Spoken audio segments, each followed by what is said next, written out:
It is 6 a.m. Good morning from the 104.5 The Zone Studios. I'm Justin Hawkins. Nashville SC improved on their club's record unbeaten streak to 12 matches as they beat the New England Revolution last night 3-2 thanks to Sam Surridge's second hat trick of the season. Surridge now paces the MLS with 15 goals scored and joins Hani Mukhtar as the only players to score a goal in 5 straight matches in the club's history. Nashville sits in third in the Eastern Conference table with 35 points. The first round of the NBA draft was last night. Duke freshman Cooper Flagg, as expected, went number 1 overall to the Dallas Mavericks, and Dylan Harper to the Spurs, VJ Edgecombe to the 76ers, Con Kneppel to the Hornets, and Ace Bailey to the Jazz round out the top 5. The Memphis Grizzlies, they traded to pick 11 with the Portland Trailblazers and selected Washington State forward Cedric Coward.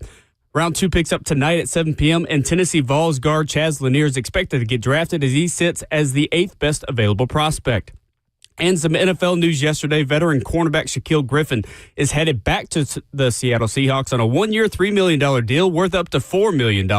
Griffin started his career with Seattle back in 2017 to 2020 and has since spent time with the Jaguars, Texans, Panthers, and Vikings. For all your foundation repair and waterproofing needs, you got to go to USSTN.com. Breaking news at once on your home for the Titans and Vols. This is 104.5 The Zone.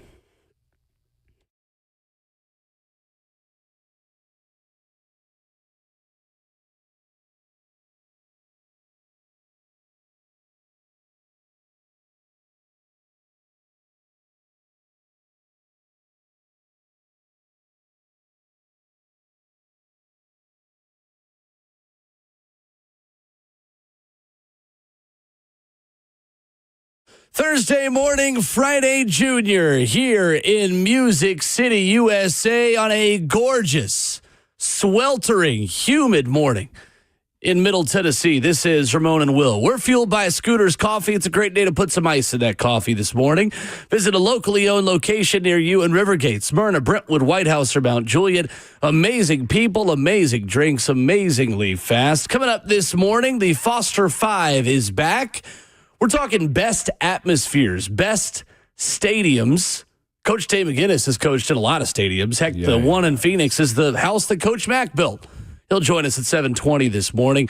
We're dividing up labor in the Titans run game. What is the sweet spot for Tony Pollard and Tajay Spears in 2025? Plus, at 9:20, the Ramon and Will draft, just known now as the draft, returns in the fourth and final hour of the show. He is the 11-year NFL veteran and Vol Network analyst, Ramon Foster. Justin Hawkins is our producer.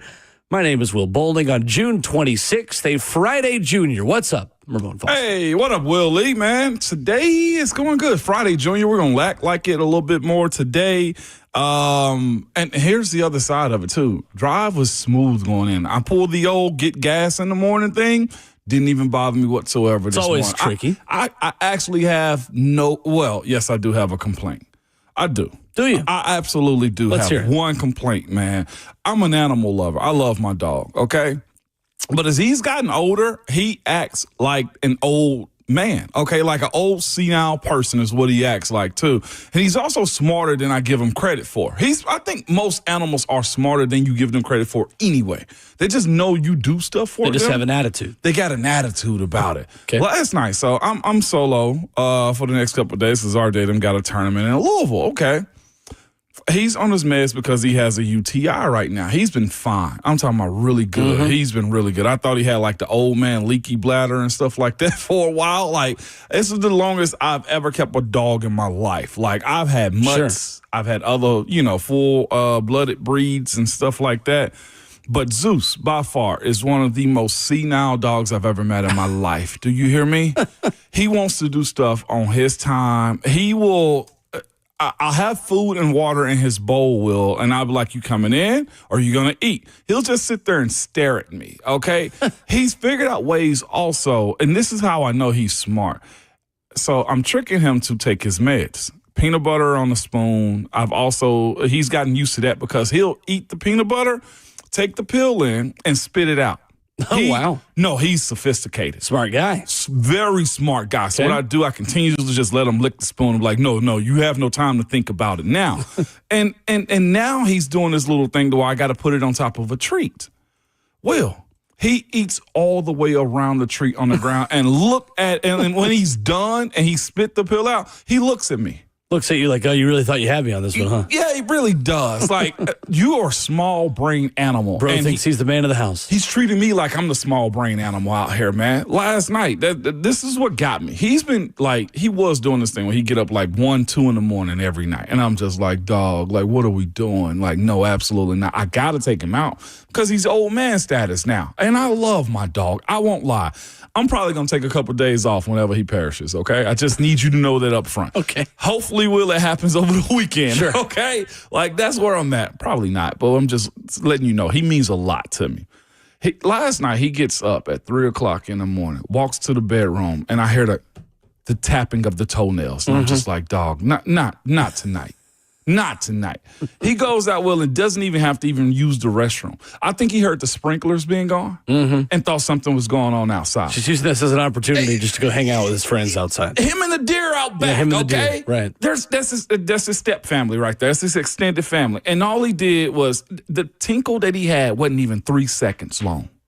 And I'm just like, you know what? I'm the fool, okay? It's just that simple. That tapping at the floor is just him saying, "Hey, I am the captain now."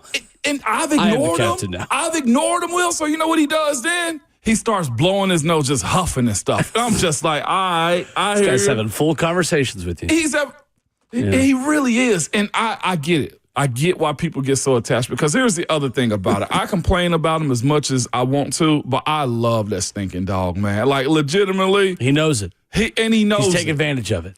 Every time there's something in my hand, he's sniffing it because he think he's supposed to eat out of my hand now. Like, I can admit, J-Hawk, you can play the drop again. He's the captain. Like, he really is. And that dog is, Rottweilers, by the way, got a bad reputation.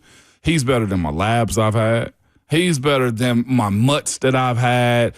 Just any type of dog that I've ever seen. Like, he's better than your little small dog that you have riding in the front seat that should be in a car seat type of dog, okay? Get you a Rottweiler. You're not talking to me. I don't have a dog. No, not yes, you. Right. Not just you. in general. That's in general, because you know that irks me. It's like, why is the dog in the front seat with you driving? I will not have a dog until I have a house, until I can get out of an apartment. That's real. Or just get out of a small area, like apartment type space. Yeah. Because that's a disservice to the dog, and these hours is also a disservice to the dog really if I is. have, if it's just kind of riding solo on all that stuff. You know how bad he's got me wrapped? When we leave in the summertime, I bought an external AC unit for the garage. Did you? So that he could stay cool in there. Nice. Well, that's nice of you. I'm the worst. That's kind of you. And I'm the problem. That's what I'm telling you. Yes, he is. He's the problem. Pampered Zeus. Pampered Zeus. King of the house. Freaking Rottweiler. That's the dog that people put in movies to terrify kids. These dogs used to be in wars. Yeah. They used to sniff out bombs, and now they sit in extra air-conditioned garages, and we take them outside at 3 in the morning. I'm when such they a ask us sucker. to. I won't lie. 615-737-1045, the number. We are streaming the show live at 1045 The Zone TV. It's where you can watch us on Facebook Live, YouTube, Twitter, or Twitch this morning. Our question of the day at Ramon and Will: what is the best stadium that you have been to for a sporting event? I'm not counting concerts. I have seen concerts at stadiums that I don't count as going to stadiums. Okay. This can be baseball. This could be football. This can be pro football, college football, whatever you want it to be. Best stadiums, best atmosphere that you have been to, because coming up in a few minutes, we've got the Foster 5 this morning of the best atmospheres and environments that Ramon Foster has played in, both college and pro. I'm curious, how difficult was this assignment for you? Not at all. Really? Because, yes, absolutely. Well, I love this one. How long have you had like a 1 and a 2? Or let's just say, how easy was it to pick number 1 on this list? Very. Very. Okay. And you're going to understand, like when I tell you my ones and my twos. But the other ones, it is weather, it is setting, it is hate also involved in these two.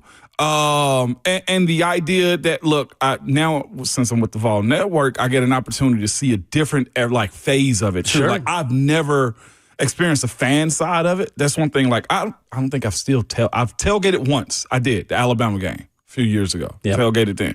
But like, I'm excited to see the fans, because when you're locked in, you put your headphones on, Will, and you just walk straight But like my experiences in these stadiums, man, is by far some of the coolest I think I've had as a player. Well, this year with the Vol Network. As a fan. Yeah, sure. This year with the Vol Network, you'll have, of course, Mercedes-Benz Stadium in Atlanta, Davis-Wade Stadium in Starkville at Mississippi State, Bryant-Denny in Tuscaloosa. I do have good news for you. You are going to get some fuel points.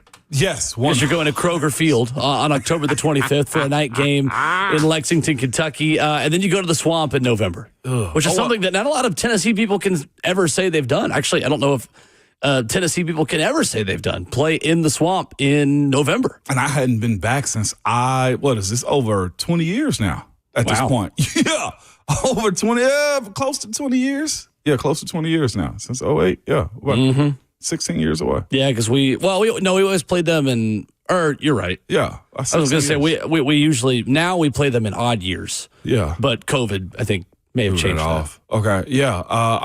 We played them in odd years. Yeah, 07 was last time. 07. Okay, yeah. So 15 years ago. I'm looking forward to it. 18 years ago. Jeez, God, dog.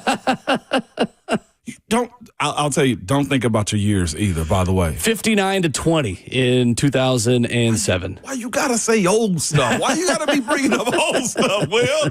Come on, man. I mean, it is.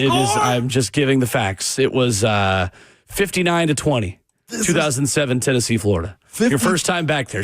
Are we sure we should let you go? Can you do that game remotely? I'm just kidding. Straight up, man. And then on top of that, like we ended up having a better season that year. Yeah, we won the SEC East despite losing 2 of the first 3 games. God. At Cal, 45-31, and then Florida, 59-20. Y'all ever wonder why I'm all Vol? It's because I had to endure that. Like in the heat with the rushers that they had, when you knew you had a good team too. Yeah. Oh, my gosh. Beat Georgia 35-14 that year in Neyland. I remember that. That was the signature win of that year. I remember that one. Uh-huh. Golly, Will. 615-737-1045, our number in the FNM Big Chat, Facebook Live, YouTube, Twitter, or Twitch. What is the best stadium you have been to as a sports fan? Chris has already let us know on Twitter, said SoFi. Well, that's going to be tough to beat. That is nice. For anybody who's been to SoFi. Oh, my God. We'll get Ramon Foster's Foster 5 best atmospheres that he has played in as an 11-year NFL vet, as a Vol for life, everything in between. Coming up next.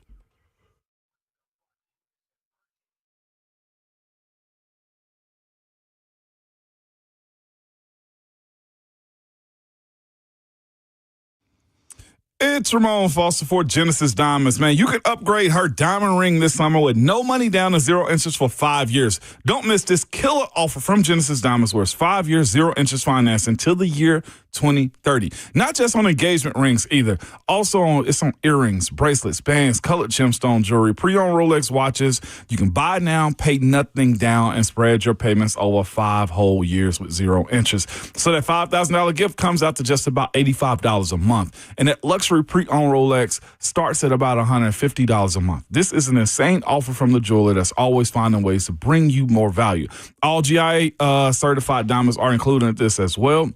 They have the rounds, princess cuts, ovals, pear shapes, cushion cuts, emerald cuts. Whether you get a $5,000 diamond or a $50,000 diamond, you can spread your payments over 5 whole years. Lab-grown diamonds are also included in this, and you get the Genesis value price on anything. Again, pay 0 down and spread your payments over 5 years. But hurry, this is a limited time offer. It ends June 30th and will not be extended. Genesis Diamonds, they're located in Green Hills and Cool Springs.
Thursday mornings at Ramon and Will, fueled by Scooters Coffee, are known as Friday Juniors. Second best day of the week behind Fridays, if you're asking me. 615-737-1045, the number. Scooters Coffee is locally owned near you in Rivergate, Smyrna, Brentwood, White House, or Mount Juliet. Amazing people, amazing drinks, amazingly fast. I started the show saying, you're going to put some ice in that coffee this morning. Well, Scooters Coffee has it. You get whatever flavor you want in it as well. It is not overly sweet, but it's going to pick you up a little bit. Not as bitter as a black coffee, or if you want black coffee, you can do that too. You can do the cold brew thing. We had one comment from Karen on YouTube who says, coffee is hot, not cold with ice. Yuck. Come on, Well, Karen. fine. Come on, Karen. Well, sorry, I annoyed you with my friendship. Giving you options this morning. You know what? I also got a... It's too hot for hot coffee if you're spending any time outside. I got also, you had mentioned like Thursday's our second favorite day. Yep. I would almost throw it in like before I started working, like Monday through Friday. Like days didn't really matter. The day that I loved though was Thursdays. Oh, yeah. It was for multiple reasons in different phases of my life. Can I tell you the first one? Thursdays were for my mom. She worked a factory job, God rest her soul. She was awesome mom, man. But Thursdays, she worked at a factory. That was payday. There you go. So you know what payday was? We got a fast food. Usually We're going Pizza out Hut. to eat. Oh my God. I used to love Thursdays, Will.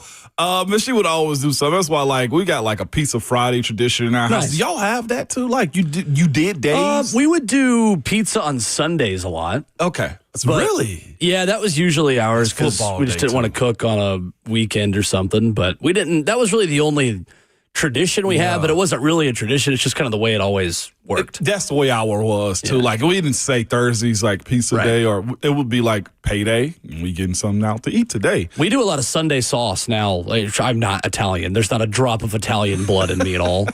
But I like doing a Sunday night pasta. Yeah. Peyton and I love doing that and having like a traditional Sunday sauce Sunday night. Yeah. Sure. No, not barbecue Smooth right sauce. there. That wouldn't taste very good on No, pasta. that would not taste good on pasta. My other reason for liking Thursdays too, because that was usually like weigh-in days in the NFL too. Oh. Well, at least for the team I played for. So you can eat after. Yes, that and like the next day at practice, like you look forward to like you do well on the scale on Thursdays. Like Friday's gonna be a breeze, and like we're at game time now.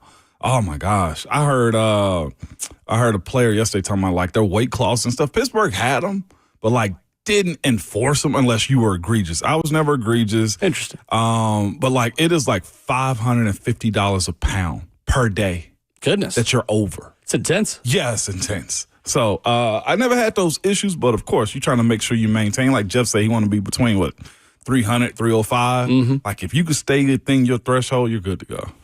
So the Foster 5 this morning, as we continue through Ramon Foster ranking top fives of things, both on the field, off the field. Well, today we are ranking the field and the stadium, the atmosphere. So we have asked Ramon Foster, we've asked you on Twitter as well, at Ramon and Will, to give the best stadiums you have been to for a sporting event, any sport. Let's go to Bam first on the phone lines before we get to Ramon's top five. What's up, Bam? Yo, the best stadium, SoFi is definitely a whole different world. SoFi is a world within itself.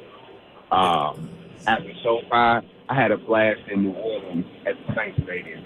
That has to be one of the loudest. But overall, like presentation, vibe, I mean, even down to the food, SoFi is definitely king right now. Until the new Milwaukee. Yeah, I like it. Yeah, that was that. Appreciate the call. You know what's crazy, Bam? Well, I ain't even have New Orleans on my list. I don't even have Really? it, and that is by far one of the best times. They made Did you honorable amend your mention. list? No, I can't because I like these ones because they came first to mind and Okay. I had experiences in them in a sense. Fair enough. And you know me, so I made multiple lists. Of course you did. I did a college. You did college and NFL? You best. Why? believe. That was not the assignment. I know. Look, I brought you an apple too. I'm a teacher's pet. Oh, come on. I'm a teacher. Boo, cop out. I'm a teacher's pet. It's not the Foster 10, it's the Foster 5. All right, well, I'll merge them then. I No, got it's fine. you. It's fine. Give me college football first. College football number 5. Number 5 would have to be the Swamp. That's number 5. For me, yes. Wow. Because I never had great experiences there. I expected that to be higher. It would be, Will, if I actually... If You got to win there? to be quite honest with you, yes. I love what it is. I love the hate that they have down there. I love the weather that you have to adjust to fast or get bodied in the swamp. But it's top 5. But I think this list is elite, though. It's the way I look at the way I set this Fair up. enough. So, yeah, the swamp is top 5, and you can't leave them out, to me, considering the other place. I got a surprise at 3, too. Do you? Okay. Yes, I well, do. that's a good tease. Yeah.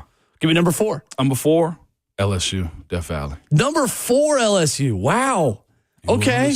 You'll understand. I expected those two to maybe be 1 and 2. Most lists, they're making 1 and 2.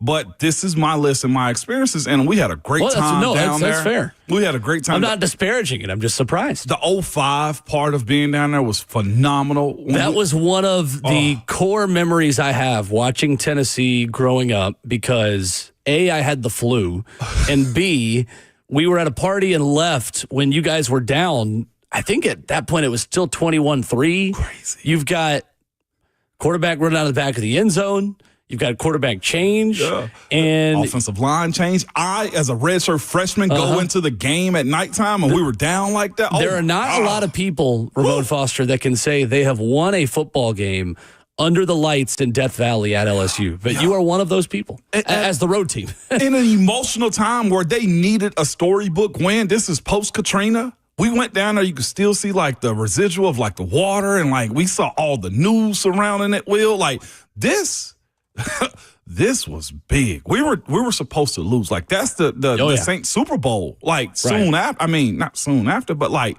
that's a wild time to be going in Death Valley to play a football game. That was the first time I'd ever heard also of people burning couches in celebration. Yeah. Because I remember seeing all the videos and pictures of people burning couches, burning futons in Knoxville after that win. That was an iconic moment. It was. In 2005. But it's top 5, but most people is 1, 2, or 3. I would say that too. Let me go pull up this box score because that is one of my favorite games. 30-27 in overtime on a Monday night, Tennessee and LSU that season. And in that game, it was Ramon pulling on a block to, it's 21-0, not 21-3 also. It was Ramon pulling on a block in overtime to win the game with Gerald Riggs Jr. But you make the quarterback change and you go with Rick Clausen and down 21-0 with a long drive in the third quarter to get you guys going. It was Brett Smith from Rick Clausen in halfway through the third quarter. Then a Chris Jackson field goal for LSU. So you're down 17 going into the fourth quarter. Yeah. And then you go Rick Clausen 1-yard run, 24-14. Gerald Riggs Jr. 1-yard run, 24-21. You get a James Wilhoit, shout out, 28-yard field goal with 2 minutes left. Then LSU gets field goal in overtime and a Gerald Riggs 1-yard run. 6 plays, 25 yards, ball game. Nuts. Under the lights in front of 91,986 in Death Valley. That game ended at 10:30 local time. Yeah. We got back in this people by the track is where he used to drop us off at, like by the track, waiting on the buses, man. And it was a party before we even got there. God, dog, what a time, Will.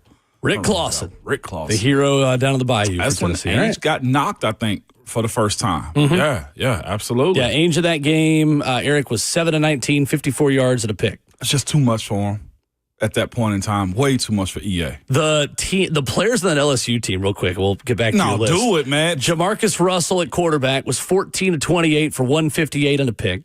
Joseph Adai was the running back in that game for LSU. You had a young Jacob Hester who was paving the way. He had a couple of carries in that game.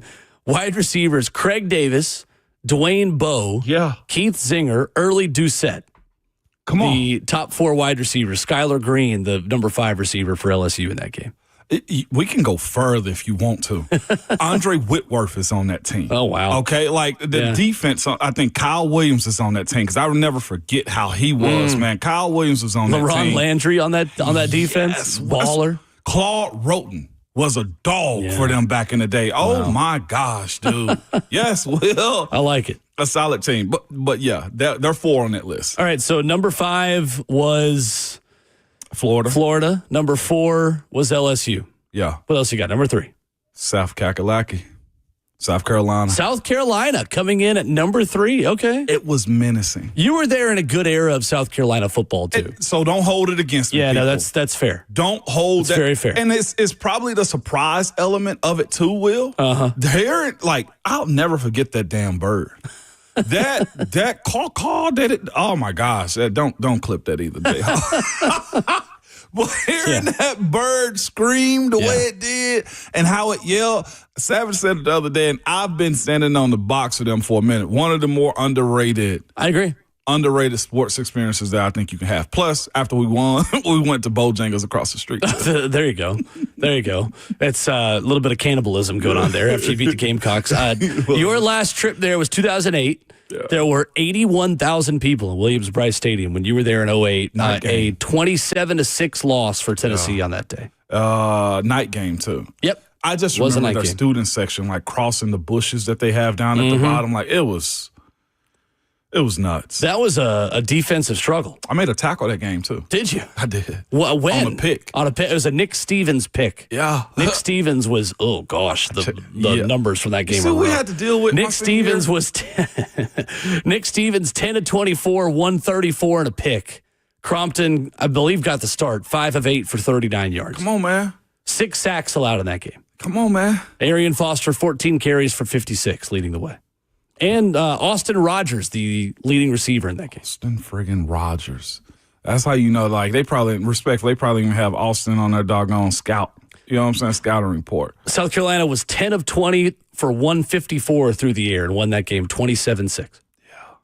Okay? Hard times. That's number 3. South Carolina, number 3. My number 2, because of the history of it, Notre Dame. Oh, yeah. Absolutely. Notre Dame. That's a good pick. It was. It's a very good pick. I enjoyed the environment of it. They had us stand in this little rinky-dink motel. Not a hotel. Motel. Really? We had outside doors. That's just let you know with the level of spoilage that we get as athletes. Okay. It was some of the most greasiest food we ever had. We stayed outside. It was cold, if I'm not mistaken, then. I was there, 41-21 on November 5th, 2005. I was in the building for that one. Inky emerged as a guy then, too. Yeah, okay. Inky, I think he folded Samardzija on the play. He absolutely cut him in half, turned him into a baseball player at that moment, man.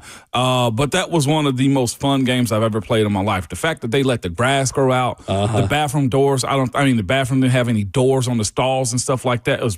But like walking out and seeing it at the time, I don't think they had a video scoreboard. No, it was very much old school in every possible way. You felt like going to South Bend that you had gone back in time, and that was still the case even in 2005. I mean, yeah, still. But hearing the band, just the ceremony of it all was worth it. Most definitely. It had a haze over like the stadium. Yeah. It was. You were there. I mean, it was. That is again, core memory of going to games growing up, going to Tennessee games on the road. I was lucky enough for my family was able to do that and travel, but we were treated better by Notre Dame fans than any other fan base I have ever interacted with as a road fan. It is genuinely not close. How nice people were, how much they would let us into the parking lot. Hope you guys enjoy your trip to Notre Dame. We're like, be mean to me. Like, this is weird how nice all of you are being to us. Like, this is, I guess, great, but wow. But that was Brady Quinn at quarterback. Jeff Samardzija, of course, longtime Major League Baseball player, had 7 catches for 127 in that game. Yeah, my brother. That was a good time. Well, it wasn't a great time, but it was a good atmosphere to play. I was redshirting mostly, so I enjoyed that one. I wasn't redshirting, I wasn't starting there. So. That was you guys had some good players on that team. We did. 2005, it just didn't. I mean, again, 2005, we're what, preseason number 3? Preseason number 3. I'm looking at it now. Was it Texas USC ahead of us? I think so. In 05? Yeah, and then it was Tennessee 3. That's why I get Gerald Riggs Jr. was seen as a Heisman Trophy candidate. The next guy. I mean, he was the dude. And then you go to Death Valley and you win, and you lose week 2 to Florida, but that always happens in Gainesville. They were number 6 at the time. Right. You beat number 4 LSU. Like, all right, we're 2-1. All our goals still ahead of us, and then the wheels just came off. They just came off, Will. Age issues that we had, trying to figure out the Rick situation. Young quarterback. Quarterback, and man, it was just a bad season. That was the setup Randy of Sanders last year, I think. Randy Sanders last year, longtime Tennessee coach and, of course, quarterback as well. But that was the setup for some good teams in the future. That one just didn't click, obviously. It did not at all. Arian ran for 138 at Notre Dame. Yeah, no, he had a day. But that's all they were allowing us to do, too. Fair enough. Yeah. Fair enough.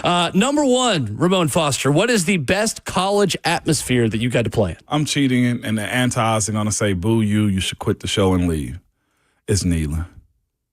Fair enough. It's your list. It's the Foster five, not everybody else's five. Will, it's Neyland. I know it's where I grew up at. I know that's where I became from a young man to a man. I had my first kid in Knoxville. But going inside of that stadium, the fans, the orange, as much as people hate the orange, like everybody unite in that. I don't care what side you're on, what color you are. Everybody's hate. And I will say this too, in my experiences is going as a fan now. Mm-hmm. We hate everybody in that stadium. Yeah. I absolutely love it. Oh, yeah. Do you hear me? There's an extra level of spice. Is met of salt at the right point. You know what I'm saying? Like from being in the stadium for the experience of throwing of golf balls and mustard bottles. You know what I'm saying? From the other side of it of beating Alabama and me sprinting to the other side of the stadium and go meet my family, striking up a cigar in there. Sure. Or while I'm playing, watching Will Hoyt kick a kick to beat Florida. Or just it is, man, hear me out, Will.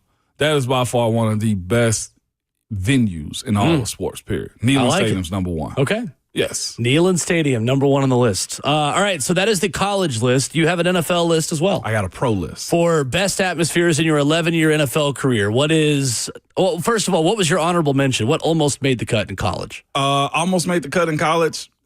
To be honest, I didn't have an honorable mention. Okay, so you've got undrafted picks for I would throw Alabama in there, but not really. You didn't play Alabama at the level of atmosphere it's now. It is now. Not then. And same with Georgia. We caught them on the front end of the ascension. Right, Yeah. exactly. Yeah, we exactly. did. So in Auburn professional and football. Auburn and Arkansas would make that's fair. honorable mentions. Yeah. That's fair. All right, pro football, what you got? Number 5. Pro football, I'll go pro because I have to put this one on there. Okay. Petco Park in San Diego. Oh, I thought, is it just pro that you've been to overall then? The rest of them I played in, but I just had to throw that one in there too. I've told you about Petco Park. No, it's fun. I've been. It is. I've sung the national anthem at Petco Park. I got to go find I was this. in a choir. It wasn't just me, but yeah. No, it was you. It was you and the Temptations is what it was. I was in 8th grade. Yeah. Sung the national anthem at Petco Park. That's dope, man. It was fun. By far, one of the best settings you'll ever go to for a game. San Diego weather is perfect. It's not L.A. It's not Miami. Sure. It's a little bit more slow. Southwest has a straight flight there. Take a trip is what I would tell you. Go to a baseball game. Okay. Petco Park. Next one, Denver. Denver, okay. That's why I'm telling you. Denver at number 4. You're going to love I'm excited Denver. to be there in a couple months. It's so wide. You can see like the caps in the back, the snow caps in the back, the way they set it up, the ceremony of the game, the horse driving into the stadium wheel is super cool. And their fans, they get loud. And then, of course, playing against the altitude for a little while, too. Mm-hmm. Yes, I got to put Denver up there. With Peyton, that group was insane. Solid. So I can see it with Sean Payton now. Okay. It's going to be insane. So that's number 4. Number 3. Number 4. 3 would be Kansas City. Yeah, I figured Arrowhead would make this list. I saw that place rock. Is that the loudest you played in? Yes, it is. Okay. I thought Seattle was. No. It was Kansas City. And again, that was not Kansas City at its height, at the peak of its powers. No, it's got to be worse now. I can't imagine. It rung my ears. Like it is by far one of the better environments. Stadium, not that great. Okay. Environments of being in the presence of that stadium, yeah, I got to give it to them. Okay. Consistent too, Will. Number 2, Baltimore. Baltimore, yeah, I figured you'd have to put something AFC North in here, but it'd be hard to admit it. Yeah, it's Baltimore, though. What's crazy is we're supposed to love going to these events, but I guess in my experiences, like the hate of it makes me love it even more. Sure. I know I don't question what our job is whenever I walk into those types of stadiums. Baltimore is that one. And the first one. I don't usually do this on this station. I try not to mention the Steelers, but Pittsburgh. Yeah. It is. Okay. I mean, I was literally raised there. That was my experience. That's very fair. The fans, the terrible towel side of it, the renegade side of it. Sure. It checks out. I'll just leave it there. It Okay. checks out. And I'm going to call it Heinz Field. Heinz Field, yeah, no, it's not. It's not whatever it's got, Acrisure or whatever it is now. Acrisure. No, it's Heinz Field. It's Heinz It Field. will forever be Heinz Field, just like the Staples Center will forever be the Staples Center. You see what I'm saying? Like, just leave it alone. You know what I'm saying? exactly. Just leave it alone. All right. So, again, really quick, your list. 5 was Petco Park. 4, Denver. 3 was what? 3 was Kansas City. 3, Kansas City. 2, Baltimore. 1, Pittsburgh. Yeah. I should have made you do a list of best stadiums besides the ones for the teams you represented, you played in, but that's all right. I respect the loyalty. Yeah, I can make Baltimore number 1, though. No, of course not. MetLife almost made it. New York in general is a beautiful place to go to, and playing in that stadium, it's like a cathedral, also goes straight up and down. You see the planes constantly going over the stadium and stuff like that. So it's a great environment. Plus, I saw WrestleMania there. By far one of the better events I've gone to ever. Real quick, my list for best 5 I've seen as a sports fan. I'm not counting Neyland. I'm not counting Truist Park because I'm too biased to make those 2 in my list as those my teams. I do have one of my teams on here, but it's a little abstract. Number 5 for me would be the Olympic Stadium in London, where West Ham plays. I went there a couple Februarys ago and got the chance to see that. The track outside, that's the stadium where Usain Bolt won all those gold medals in the 2012 Olympics, the history of that, and it's just awesome. Like, it legitimately, the area of London it's in, so much fun. Number 4 for me would be Death Valley, LSU, just because of the history and the fact that it feels like a coliseum. Mm-hmm. The thing about historic stadiums like that is, though, there comes a point where I want technology and I want accessibility. I want to be able to walk in and out of a tunnel and not have to be super crowded or there's no air conditioning or stuff like that, or it's easy to get to your seats, which is why Wrigley is not on this list for me. I loved Wrigley Field, but Wrigley is not the spectacle of Wrigley. By the 5th inning, I was kind of like, all right, like I just kind of want a Jumbotron. Like I just kind of want to know where the box score is. I like, feel that. And it's not a dig on Wrigley. It's just like I liked it. I just didn't like. I wasn't totally You totally respect in the love history. with it. 100%. Yeah. Number 3, Emirates Stadium, Arsenal. I'm obsessed with Arsenal. I have been since I was a kid. North London. It's one of the coolest places I've ever been in my life. The history of it. I grew up idolizing so many of these players that are larger than life. And when you grow up a continent away and then you finally see it in person, it just hits differently. It made my than a honorable place mention. where you can drive to. It was so much fun. Mercedes-Benz Stadium in Atlanta is number 2 for me. I haven't been Place yet. is awesome. Is it? You are going to love broadcasting from there. I've broadcasted 2 Nashville SC games from Mercedes-Benz Stadium. That place is unbelievable.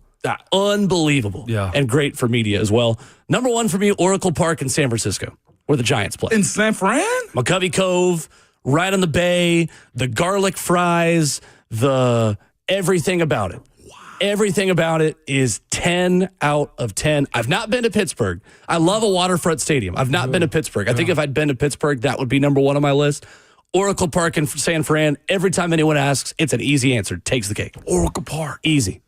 That place is awesome. Awesome. The Giants fans are knowledgeable baseball fans. Yeah. They love baseball there. That is a baseball town. They pack it out. The fans are nice. The history of it is really cool. The water, we got to sit up high behind home plate, like way up. But I like being way up for baseball, and you can see the water. So much fun. Anyway, that's my quick list. I put that on my list to go to. Not the Foster 5. That's the bowling 5. I didn't have. No, I 5 love your 5 though too, because it makes me want to go to San Fran. I got different. A buddy of mine, Answorth parent, who's So a big awesome. time San Francisco friend. So awesome. And I didn't realize they're not far removed from a World Series. No, they had 3 in That's what the I'm saying. 2010s. I got to make a trip there. People make San Francisco like it's crazy to go to though.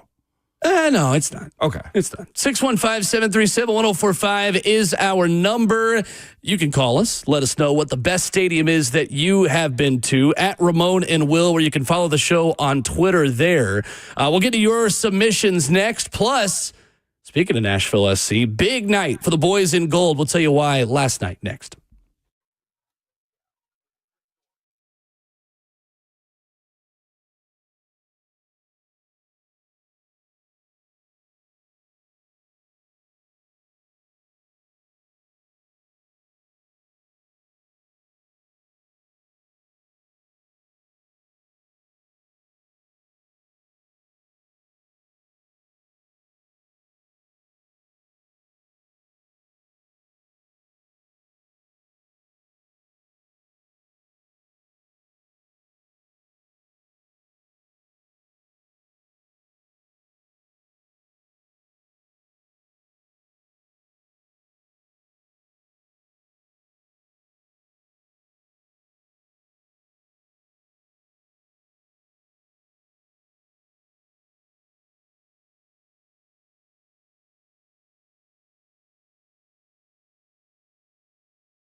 Thursday morning, Ramon and Will is fueled by Scooters Coffee on 104.5 The Zone, 615-737-1045. Scooters Coffee, amazing people, amazing drinks, amazingly fast. Ramon Foster, Will Bolding with our question of the morning on Twitter at Ramon and Will. What is the best stadium you have been to for a sporting event in any sport, any level? 615-737-1045. You can call and give submissions there as well. Zach is up next. Go ahead, Zach. Morning, Zach. Hey, good morning, fellas. How we doing? We're good. All right. Hey, I've got one here. I know y'all historically listened to the show for a while aren't huge NASCAR fans, but I know y'all like it and respect it and all that stuff. So Daytona 500, 100%. Daytona International Raceway is so fun, man. It's I'm real into it, but I think anybody, even just who likes any kind of cars or motorsport, whatever, would love being there, man. It's such a great track, good viewing, danger, speed. That last lap is like nothing I've ever seen in person. Thank you, fellas. I've heard. Hold up, real quick, Zach. Was it? Dang, Zach, you know I always got to follow up. He's quick Zach, with it. He was quick with it. I've always heard like the NASCAR tracks, the stadiums were bigger than you ever could imagine, though. Yeah, no, I think that's legit. Bristol legit. was. Like you hear When I went for Battle of Bristol. Bristol was that huge, though. It's ginormous. See, ginormous. Because I heard people complaining about like you couldn't even watch the football game really at Bristol and enjoy it in person. I feel like the bigger complaint for me was I'm still stuck in traffic after the Battle of Bristol. I genuinely am still. It took hours. Hours to leave that place. That's why when the Braves play there in August, I think I may just watch that one from home. I feel when the Braves play in Bristol Motor Speedway. Braves play there too? Braves and Reds. They just had media day for it the other day, yeah. I did not know that, Will. Yep, they're turning the infield into a baseball field. I actually revisited a DM I had from the Poconos.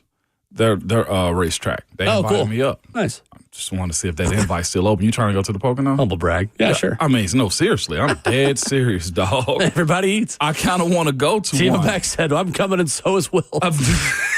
Yeah, for real. I've never gone Justin, to a you want to go to the NASCAR race. Poconos? Sure. Just don't be like Buck and forget your headphones. Oh, yeah. Well, He's out here complaining like nobody told me to bring headphones. Yeah, I'm pretty sure somebody did. It's like the first thing everyone tells you to do. so Buck. And he probably passed so many vendors going by too and just said, I don't need them. It's not that loud. He's probably sitting over there. What's all these people wearing headphones for? Exactly. Looking like idiots. No, he was the idiot. Justin, what's the best stadium you've been to? Honestly, I hadn't really been to a whole lot. Okay. We'll go with Neyland. To be honest with you, so in my short history or whatever, I've just been to a lot of Titans games in my history. But I did cover Tennessee and Georgia in 2022. Now, they did get blown out. Yes, but they did. that's not the point. It was my first time actually being in Neyland since I was a wee lad, and they played Vanderbilt when Jay Cutler was at Vanderbilt. No, we don't talk about that one. And yeah, well, that's another story. It's a tough day for me at school the next morning. But that was my Really first tough day. experience, like of like Really this, era of my life. Yeah. It is a vibe. College atmospheres That's the best. take the It's cake. different. There's on nothing like it. No. Truly nothing like it. It's different. Yep. I agree with you there. It just means a little bit more. It does. I would hate to go to a school that don't care about like football like that. What was the worst stadium you were in? Worst stadium? Like Easy. in terms of amenities and everything? Cal. Cal? Cal. Oh, okay. Cal, Will. That doesn't Do you hear surprise me? Cal. Doesn't surprise me. 10 times on the list. Yeah. The locker room was terrible. It was up like this crazy level. And then you had to walk down. These steps literally were for a person and a half. So imagine going up and down them with shoulder pads on or with your pads on, trying to go to the field to go warm up. It is by far one of the worst. And not just that, the scenery around it is the absolute worst too. It looks like something out of The Shining, Will. Like legitimately. okay. It is by far one of the I don't know why. I get it now. Okay. I get why they needed money from like the TVs and stuff, TV like deals. That was by far one of the worst stadiums I've ever gone to in my life. Easily. And on top of that, it was weird to me seeing people up in the in hammocks and trees too. They had a protest going on the day that we were there. Oh, well, yeah, that's Cal. You That's use Berkeley. that word like tree huggers and stuff like they literally were doing It is that vibe. It was that vibe. It stank a little bit too, but that's neither here nor there. It's So football. Cal was worse than Vandy. Yeah. Cal was worse than Vandy. Wow. Yeah, Vandy back in that era was pretty bad too. Yeah, it was. Yeah, but we're we talking always pre-renovated Vandy for Yeah. all those things. But They had a whole lot of catching up to do. Vanderbilt did. and 100%, and they're doing it. But Cal was probably the worst college experience I think I had. Okay. As far as the stadium goes. NFL, Tampa. Oh, That stadium sucks. interesting. No, it sucks. They've, clearly renovated a lot of it in order to host more Super Bowls there recently, but Not the visitor side. okay. Well, because like the locker room is underneath like a canopy. I feel like it's steps, and they got this spray foam like sound deadening stuff up on like the roof of it. It is. They shouldn't be doing Super Bowls there unless there's a separate locker room. Fair enough. It's not enough room to get around. Yeah. It is. Yeah, that was trash. I'll be quite honest with you. It was 100% garbage. V-Love tweets us at HeHateV on Twitter, says, off the beaten path answer, the inaugural Music City Grand Prix downtown was special. 100%. 100%. Thing was awesome. It was. You got a spot down there by Around the Nissan corner, Stadium to yes. see the skyline, and going around that corner as they made the turn. It was so much fun. That was pretty I dope, had too. earplugs for that one. I think we went inside more for that one. It was so hot. It was so much fun.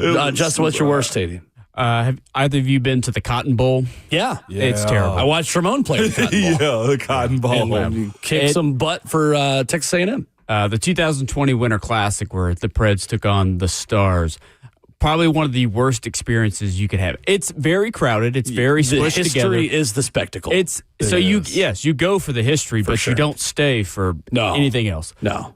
That's what I'm talking about. Historic stadiums are cool for a half. And then you're like, oh, no, I want a bathroom that I can another go one. into without having to wait for 20 minutes. Yeah. The problem was if you had to go to the bathroom, you might as well No, you hold it. didn't. Otherwise, you're missing a whole period. Exactly. So, I mean, it's, I didn't get the opportunity to go in because I wasn't a player, but I feel the exact same way about the Chicago Bears locker room. Oh, interesting. It's right up the ramp. So they're going to build a new one. It's tight as heck. And then, like, when you're changing clothes, like, the door is right there by, like, where the media is waiting. Like, people are just walking by, and you're just exposed like crazy. At Chicago, I would say Soldier Field is another one. You're there for the history. Nice. Even if you look at the setup of some of the seats, they got so many seats behind poles and corners that they can't see fields. I mean, see the field there. Worst one I've been to as a fan is Vandy. It's awful. I mean, it is unbelievable how bad it is for fans. Yeah. It's getting better. That's at why least they're the fixing traffic's it. not as bad.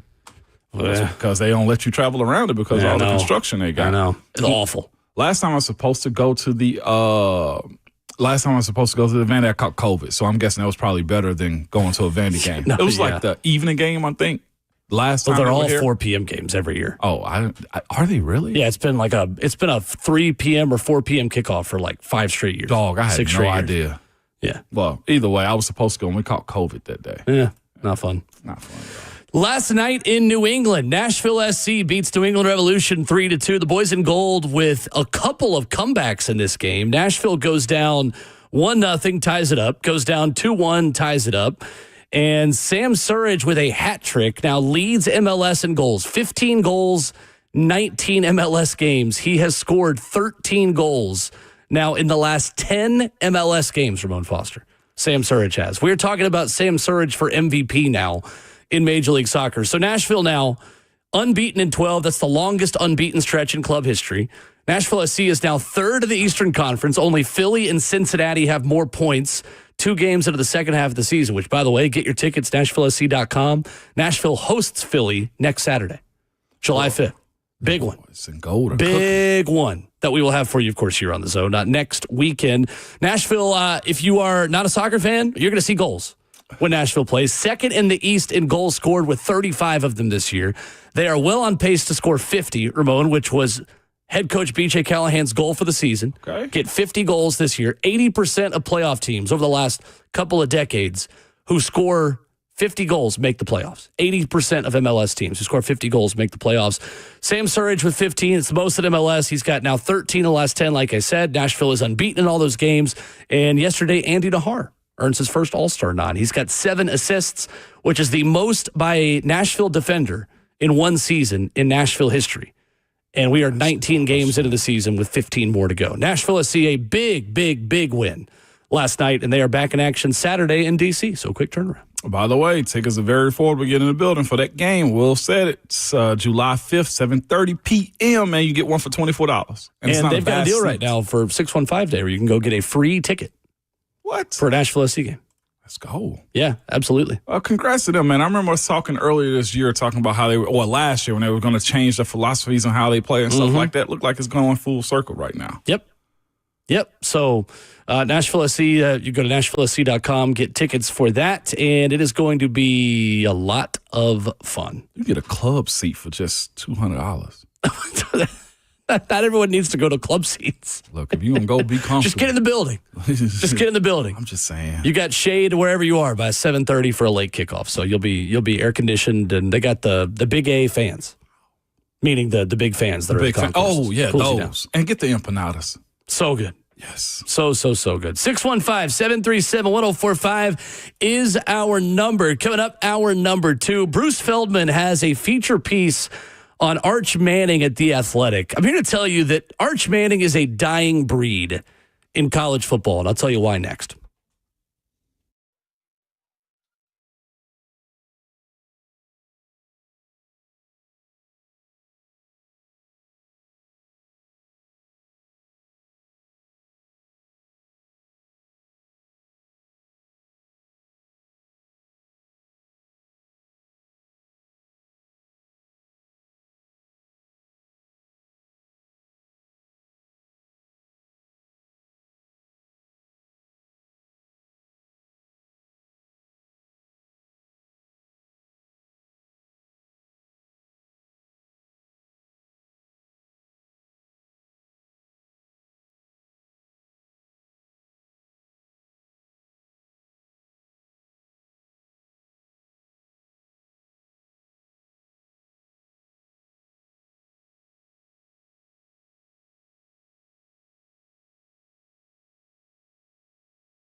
It is 7 a.m. Good morning from the 104.5 The Zone studios. I'm Justin Hawkins.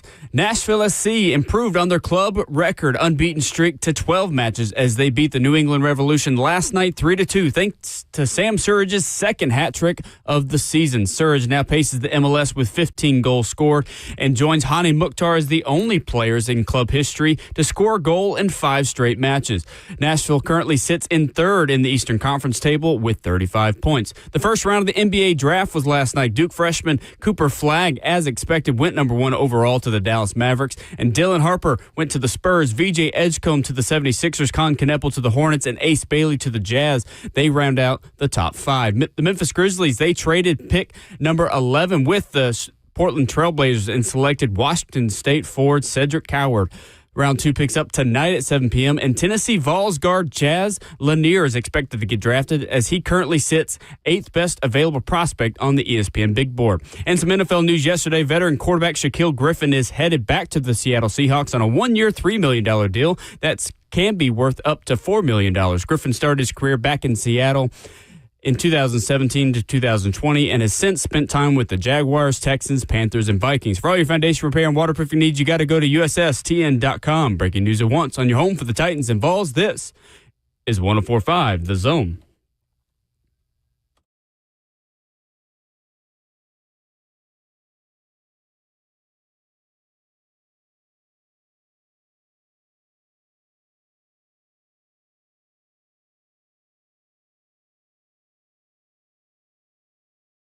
Ramon Will, 104.5 The Zone, fueled by Scooters Coffee. You need to go get some Scooters Coffee to kick off your Friday Junior, your Thursday morning. Visit a locally owned location near you in Rivergate, Smyrna, Brentwood, White House, or Mount Juliet. Amazing people, amazing drinks, amazingly fast, amazingly quickly was how we got through the first hour of the program this morning. Coach Matt coming up in 20 minutes. Your phone calls at 615-737-1045 and streaming live on 104.5 The Zone TV, Facebook Live, YouTube, Twitter, or Twitch. So Bruce Feldman, Ramon Foster, has a great piece at The Athletic about Arch Manning, who I think is a dying breed. Yeah. Arch Manning, and we'll retweet this in a minute from Bruce and from The Athletic, is a throwback personality. And as Bruce Feldman writes, at home, didn't play video games. He's the type that wanted to go outside, play catch, shoot hoops, have his dad hit him fly balls. Cooper Manning, quoted in this, saying, "We threw more footballs in the den over his mother's head while a football game was going on." And she'd say, "Please don't do this. Oh, here comes a lamp." And she was right. Yeah. There was always something broken. Here's where I think Arch Manning is interesting, though, Ramon. People are really scared to hype up Arch Manning. Yeah. And I don't understand why. And I think one of the things that we miss within all of this, and Cooper says it in this piece, is we just assume that since the guy's last name is Manning, he's been mentored and been throwing a football with Peyton and Eli since he's been 5 years old. Cooper's quoted in this, his dad saying, "As much as they're great influences, they weren't around a ton." Cooper says, "I don't think Eli ever saw Arch play a high school or college game. He's coming in this year. Peyton would come in for a game or two occasionally. Arch would see them at the Manning Passing Academy and may see him at Mardi Gras, but that's like 5 nights of the year. So it's hard to say whether he's like them or like someone else." Cooper goes on to say, "I do think you can pick up little pieces of people that you like. Arch is probably just as likely to pick up a habit of Patrick Mahomes as he is of Eli, with things that you just like about people and the way they handle themselves." The kid sounds like he's not social media, not a TikTok kid, not a just Crash out. 7-on-7. Yeah, he's a little bit of a throwback personality, and I don't think we should be scared of hyping up one of the biggest prospects at quarterback in recent memory of high school and college football. No doubt about it. By the way, Eli loved that about Eli Manning. He ain't seen his nephew, don't want to deal with him. He's FTK all day, baby. Forget them kids. He said, "Hey, when College Game Day shows up, I'll show up." Big Uncle be there then. You know I don't take this stuff serious anyway. He's what they call him in the article, unflappable as a player is what Eli was. But I think that's a unique stance to take as a parent. I think a lot of parents should. I know a lot of parents do have those parameters for us, there was time limits on phones. Couldn't get Snap, couldn't get TikTok. You have to do those things because there's so much so soon. And here's the thing about Cooper Manning too. Cooper comes from a lifestyle where Cooper's not broke. So I'm sure I'm sure Arch and what's the wife name? Is it Ellie? I forget. Ellen, I believe. Ellen. Yes. I'm sure Cooper and Ellen also live in abundance. In a sense, it's not like Cooper's not earning. So the idea that there's a lot of exposure to their kids, you don't have kids yet, but you have to have certain parameters in place. And I don't care what Jimmy down the street doing or Daquan them is doing or Sarah or Ashley. It don't matter. In our house, we have these rules and you got to abide by those things, man. And it does. Kids need structure. And I'm glad that Cooper instilled that inside of Arch the way he has. But the idea that I think the biggest issue for him is going to be this. When he does make it to the NFL, and I think he's going at some point, either after this year or next year, how do his teammates receive that? Right? Because he's kind of laid back. It's New Orleans in him, that he's super chill. Sure. The idea he's not a TikTok, he's not a party goer like that. He's not on the scene. He's not on social media. There will be somebody somewhere, in my opinion, that will say, well, he doesn't connect with us. Well, that ain't his issue. His issue is to play football. His issue is to manage his business and manage his personality and who he is moving forward. I want to see how that happens because the league, I will say this, it can taint you. It can. Sure. And hopefully for a guy like Arch Manning going into it, he remains the same and just chase greatness more than anything. Cooper Manning quoted in this piece by Bruce Feldman we just put out at Ramon and Will and retweeting him, saying college coaches called about offers for Arch in 6th grade, and Cooper told them no. They knew. Cooper said, we're not having any of this scholarship stuff. This is ridiculous. He doesn't even have braces yet. Cooper also telling Bruce Feldman, when it came to cell phones and curfews, the Manning kids had a lot less flexibility than most of their friends did, saying they didn't get cell phones until middle school. Even then, cell phones couldn't be used at dinner, and until they were in the 11th grade, they had to charge their phones at night in their parents' bedroom. Throwback. Yeah, Dying breed, says Ellen, the mom, wife of Cooper and mother of Arch Manning, says, did they complain about it? Sure. But I mentioned that to other people, and they say, oh, I can't get my kid's face out of the screen. And my response is, well, take it away from him. Says, I was old school copying my dad. Says, we weren't playing video games. Just get outside and play. I don't care. You're not hanging around here just swiping and thumbing through some useless, endless stuff. Now, that doesn't mean Arch Manning's automatically going to be a successful college or NFL quarterback. But I do think this idea that Arch Manning has been groomed and is all hype because of his last name and is all hype because of the influences of his very famous uncles and very famous grandfather, I think doesn't give him and his parents enough credit for the way he was brought up and the way Texas has handled him. And Cooper mentions this too in this piece, saying he's been there for 2.5 years. He's been available for interviews 5 total times. Once during Sugar Bowl Media Day in his freshman year, another time for Cotton Bowl Media, once this spring, and twice after his 2 starts last fall. His first tweet was when he committed to Texas on June 23rd, 2022. The guy is a little bit of an old school personality that doesn't care about... has to play their part, and that's where his playmakability has to be above and beyond anybody else's on the field. The other part of it for me is this, too. Like, I've seen people do a lot of stuff where star or popular people, or people in pop culture do with their kids. I've known of people of taking, like, testosterone early or, like, HGH for their kids to help grow and the sleep stuff that everybody's doing. What I would say about this, too, Arch is more athletic. The genetics is taking him a whole lot further. Oh, 100%. And the stuff that he's doing, than the actual name is, too. And Cooper them say that in this article, too. It's like, mentioned. He's still athletic. He's like his mom, who is a track runner. Right. Yes. And his dad was a wide receiver. I mean, if his dad hadn't had the spinal stenosis, he would have been a wide receiver at Ole Miss, and I hate to break it to Tennessee fans, but Peyton Manning probably would have been an Ole Miss quarterback. Probably so. Throwing to his brother. He admitted that on the record, that like it would have been tough to pass up the opportunity to play with his brother. Every time we do this conversation, Ramon, though, we get this comment. On YouTube, the real Mike Jones says, what has he done to be hyped up? Everything has to do with his last name. Same thing with Shador. The guy dominated high school football and camps all around the country. there are plenty of athlete kids in football that still have to earn their star ratings and still have to earn the valuation of who they are. You don't just get handed anything. There is too much at stake for these college coaches and for athletic directors to just hand out, your grandfather played in the NFL, your uncles are Peyton and Eli. Here you go, kid. Here's a full ride scholarship. You'd have a lot of programs that would fail miserably if they were just handing out legacy scholarships left and right. Now, do you get a spot on the team? Yeah, sure. But these recruiting services aren't just making this up because his last name is Manning. No. You can earn this level of hype by being the level of high school prospect that he is. Doesn't guarantee that he's going to be a successful college quarterback, but it's okay to believe the hype.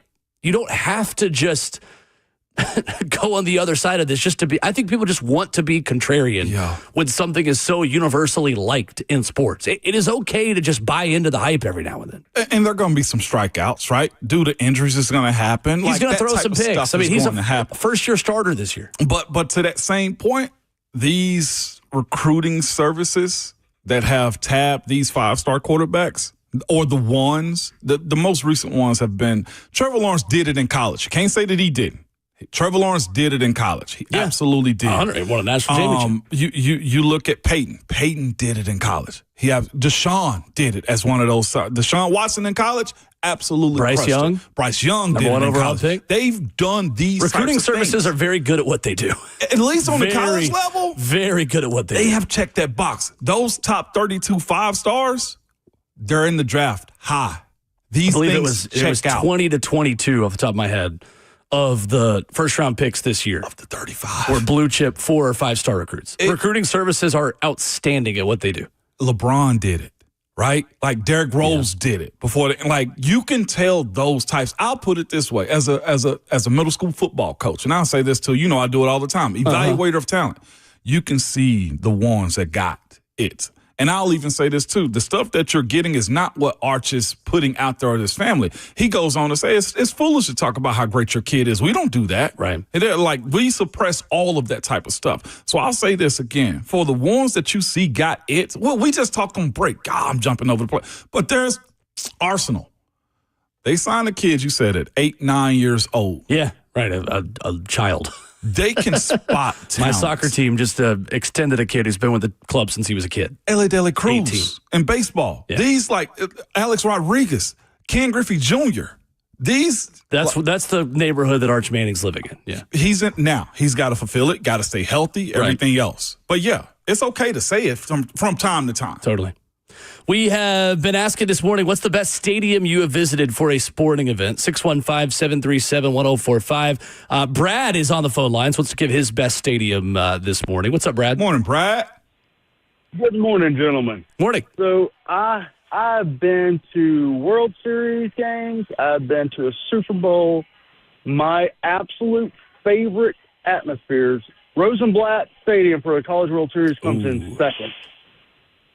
What? Duty Noble Field in Starkville for regional. Absolutely best atmosphere I've ever been in and been a part of. I have one in particular that is a favorite, 1990 against Florida State. Regional went down to the final game and went into extra innings. Absolute, still to this day, my favorite sporting event memory I've ever experienced. Nice. Wow. So, I like it. Thank you, Brad. Appreciate the call. That's awesome right there. That's a great pick. Mississippi State has an electric atmosphere for baseball. They still do cowbells for baseball? Oh, yeah. They do? Wow. Absolutely. That's the prescription. That's the prescription. For cowbell.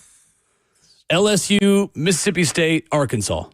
Kind of the big three in terms of college baseball atmospheres for regionals. Tennessee's getting there, too, as they're just adding more fans. I'd say Tennessee's entering that conversation, but for a long time, that's kind of been the big three for me. And in that, I'd probably say Ole Miss isn't far behind either. Arkansas is so unique, man. I mean, for a lot of those states, that's the pro team. When there's not OTAs and minicamp to worry about and NFL draft stuff, it's the non-revenue sports get such a great following at those SEC West schools. Coming up, Coach Dave McGinnis will join us, the head coach of Titans Radio. Going to have a big discussion in Hour 3 about the division of labor in the Titans run game. We'll talk about Tony Pollard, Tajay Spears, the different run game options for Coach Mack, and maybe bring him in on our topic we had the other day as well about underrated Titans that he was able to coach. All that and more with Coach Mack next.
Ramon and Will, fueled by Scooters Coffee on 104.5 The Zone, continuing in hour 2 this morning. And all our visits with Coach Dave McGinnis are brought to you by Two Rivers Ford, the South's most trusted Ford dealer. Two Rivers Ford, the Mac Across America Tour takes a stop on the phone lines with us here this morning. Ramon Foster and Will Bowling. Mac, how we doing? Good morning.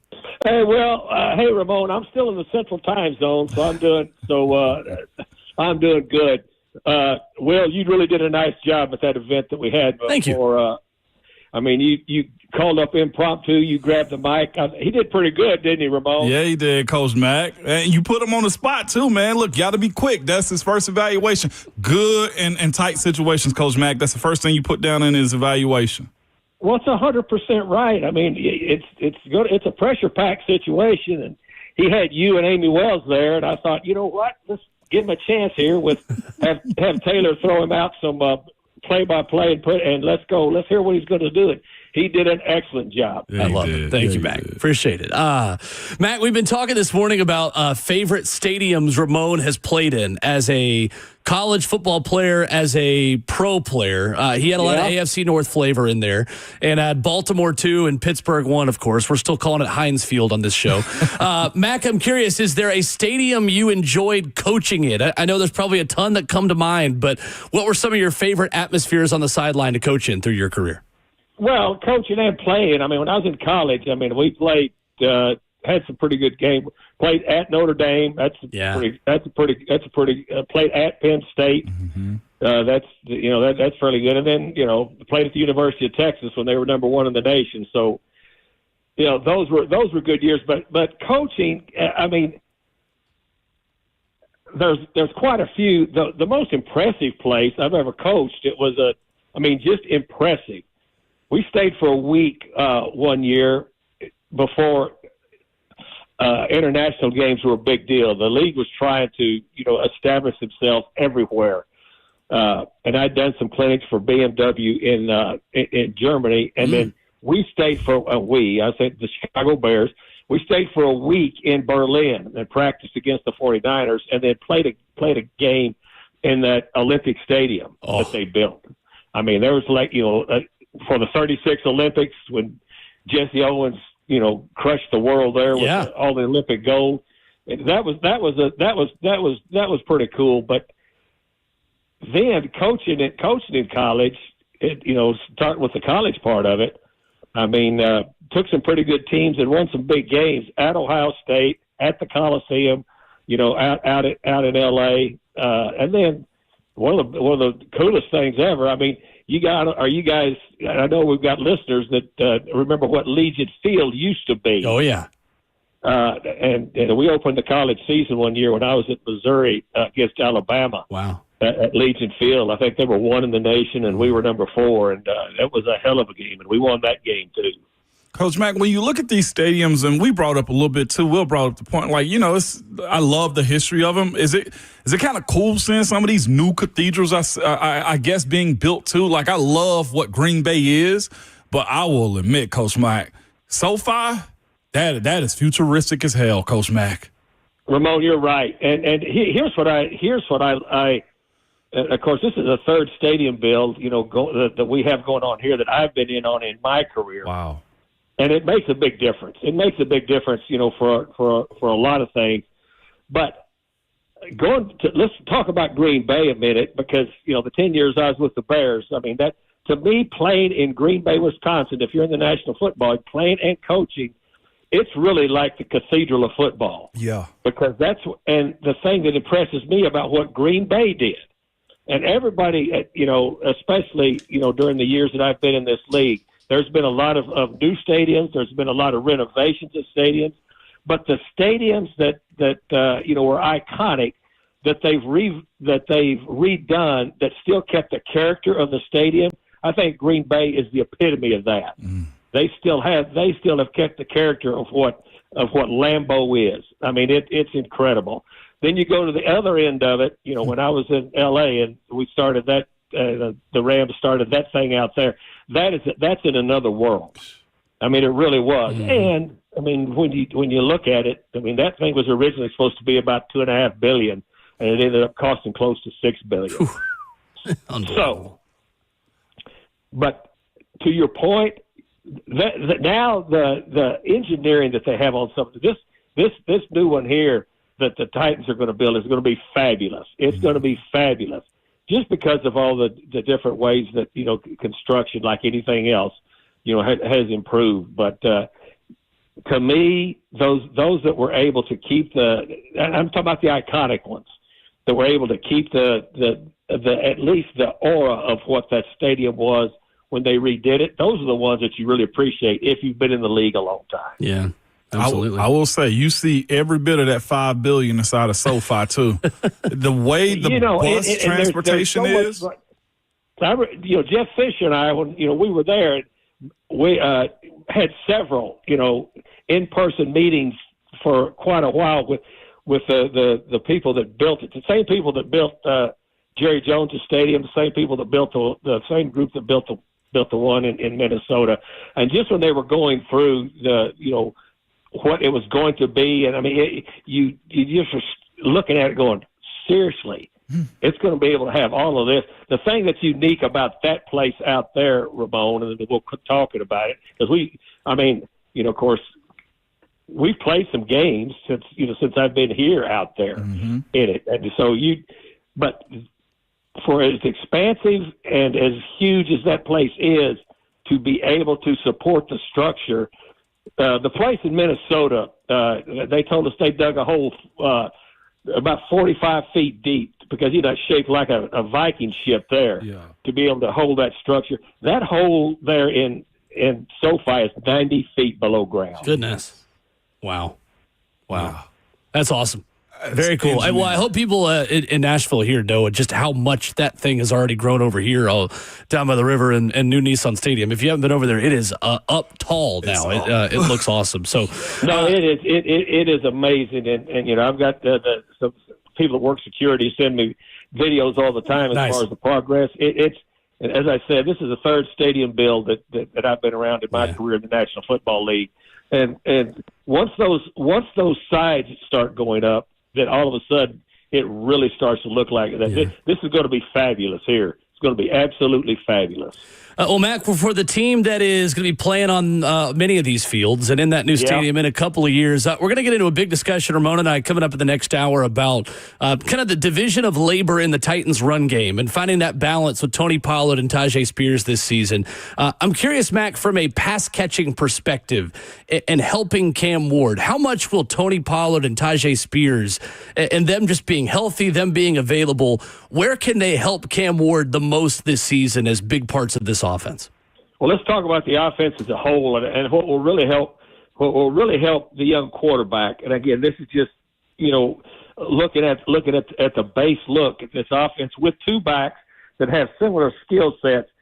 Being able to marry the run game structural wise to what the passing game is a huge help for a young quarterback, because first of all, it puts doubt, especially if the game is even, in a defense's mind. But to marry the run game together as to where things look alike, and you put a 50-50 strut on the defense as far as having to defend, and especially two running backs that can not only catch out of the backfield and can be proficient in the screen game, and that includes the offensive line with the screen game, which should be an extension of a really good running game. If you got two running backs that can break the formation, that can split out and can force matchup personnel, and then can run routes more than just stop routes, or can run routes more than just the angle routes. That helps a lot, and both of those backs can do it. If both of those backs stay healthy, I think that's what Brian Callahan would like to incorporate into this offense, marrying the run game with the throw game. Mac, what impressed you about Tony Pollard the most last season? Just how much he was used and the overall production. What really stood out about the way he was able to carry this offense last year? You know what? His toughness. I mean, because once Tyjae got hurt, you knew it was going to be Pollard, and Pollard is not a big back, but he can run between the tackles. But his physicalness, his physical play, and then his ability to just stay with it. And last year, again, National Football League players, I mean, people know that when they're playing, they're not playing any time at all completely feeling really great. And you know, he was playing through some things last year that I think probably a less tough, let's just say that, individual mentally, you know, probably would have tapped out a little bit. I'm impressed with his toughness, and plus he's a pretty violent runner for his size. And then he's got the ability to hit inside and outside. He's just a pretty complete back. Coach Mack, how exciting is it to have a young fella like Gunnar Helm, who's also at this tight end this week, man? He could really springboard himself into a nice role. I don't want to say the primary role, but I mean, with the injuries and I guess the time off the field that Josh Wiley has had, there's opportunities for the rookie, Coach Mack. Well, absolutely. And, you know, I mean, Josh Wiley just hasn't stayed healthy, and so that's, you know, and it's nobody's fault, but you know as well as I do, if you're not on the field, then you're going to get left behind. Gunnar Helm, to me, it just, you know, vetting him for this draft, looking at him, he's really a good space player, and where he does a lot of his damage is in the middle of the football field, which is where the majority of the game is played in the National Football League, just because of field dimensions. He can be a huge help. He's a natural catcher. And the other thing about him is when he gets the ball, he can stretch out. He's really good with the ball in his hands. I'm looking forward to watching this guy and watching his development, because what I watched on tape, dating him for the draft, and then watching him work, he's got natural hands and he's got the natural ability to find the open spaces. And I agree with you, Ramon. I think if he can get started off correctly, he should be a big help this year. Coach Mack, I know it's not a bother, because I believe, this is me personally, Coach Mack, as cushy as things are these days, I believe camp should be very uncomfortable, within reason. Do you consider the comfortability of travel when it comes down to these joint practices that have to come up with the Falcons moving forward, Coach Mack? Like, is that something that coaches really concern themselves with while training camp is going on? Well, I mean, to me, I think it's especially now, Ramon, with it being 3 preseason games and the little amount of time that you can now wear pads during the season. Right. You watch that change during the evolution of your career in this league. The amount of times you can wear pads during the season, you've got to be able to get your pads set. And again, with only three preseason games, and the way training camp is now, it's different. I mean, it's way different than when I first came into the league, and it's way different than when you first came into the league. It is. So being able to work against other teams, I think, is a big thing, and I like what they're doing this year, because this is a young football team. You guys have got all the numbers, but this is nearly a 50% turnover with this team, and they're going to depend on some young players. But to be able to go against other people in stressful situations, the thing that you want to do as a coach, and players figure this out. The older that you get, you figured it out. They want to put you in as much stress situations in practice as they can, so that the ball game comes into being, and you're very comfortable in it. So to me, being on the road, we're going to be on the road, for about 10 days, but practicing against other people always increases the intensity and increases the stress of the practices.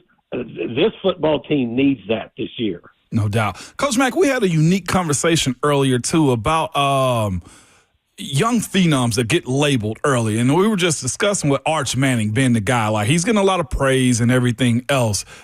You've been around a lot of athletes that have had children, or you've seen young athletes and said to yourself, yep, that kid got it. Or you expect to see that kid at a high level. Is there anybody, Coach Mack, a former player's son or a young athlete that you saw coming up and said, yep, he's going to be the guy? Like, was it a Walter Payton that you saw and knew Sweetness was going to be him from the time you saw him hold a ball or bounce it or whatever the case may be? You can tell. When I was coaching, I was coaching at college. My forte was I was sent to a lot of I mean, I went coast to coast with a lot of inner city schools. Right. And the inner city schools, and some have more things available to them than others. But you can tell pretty quick if you know what to look for. And it's not really just, we're talking about football players now. It's not really just on the football field. I mean, you can tell that a little bit. But if you watch a young athlete, really do anything. You watch them play basketball, you watch them run track, you watch them play baseball, you watch the hand-eye coordination. You've got children, you help youth football. You can tell some kids are going to be dudes. You can just tell, and if you know what to look for. So, and now, with the way as sophisticated now as these high school recruiting services are, it's pretty incredible when you look at the number of guys that have had 5 or 4 or 3 stars. Now, there's always exceptions, but a lot of those guys end up being guys that are taken pretty high in the draft if they stay with it. No doubt. He is Coach Dave McGinnis, Titans Radio's head coach, presented by our friends at Two Rivers Ford. The Mac Across America Tour continues over the summer with training camp still a month away. Pleasure as always, Mac. Thanks you, sir. Mac. Guys, always enjoyed visiting with you guys. I'll see you soon. Yes, Bye. Sir. Coach Dave McGinnis with us here this morning, brought to you by Two Rivers Ford, hitting a lot of topics this morning. I know a guy who checked that box, too. Eric Berry. I think I brought him up before. Oh, yeah. He checked it early. 3 years. Evan Berry checking that box as a kick returner, too, when I was in school. He sure did. 3 years and done. Out. Eric Berry, All-American. my number one favorite Tennessee football player growing up. Jeez. It was Eric Berry in football, Chris Lofton in basketball, my Tennessee idols. Well, when he walked in the building, everybody knew. I didn't understand it. Immediately. Yeah. Oh, my gosh. Knew it. Heck, that was the case with Trey Smith at Tennessee. That was Trey, too. When I was around Trey. Yeah. I remember the first time Trey did an interview his freshman season at Tennessee.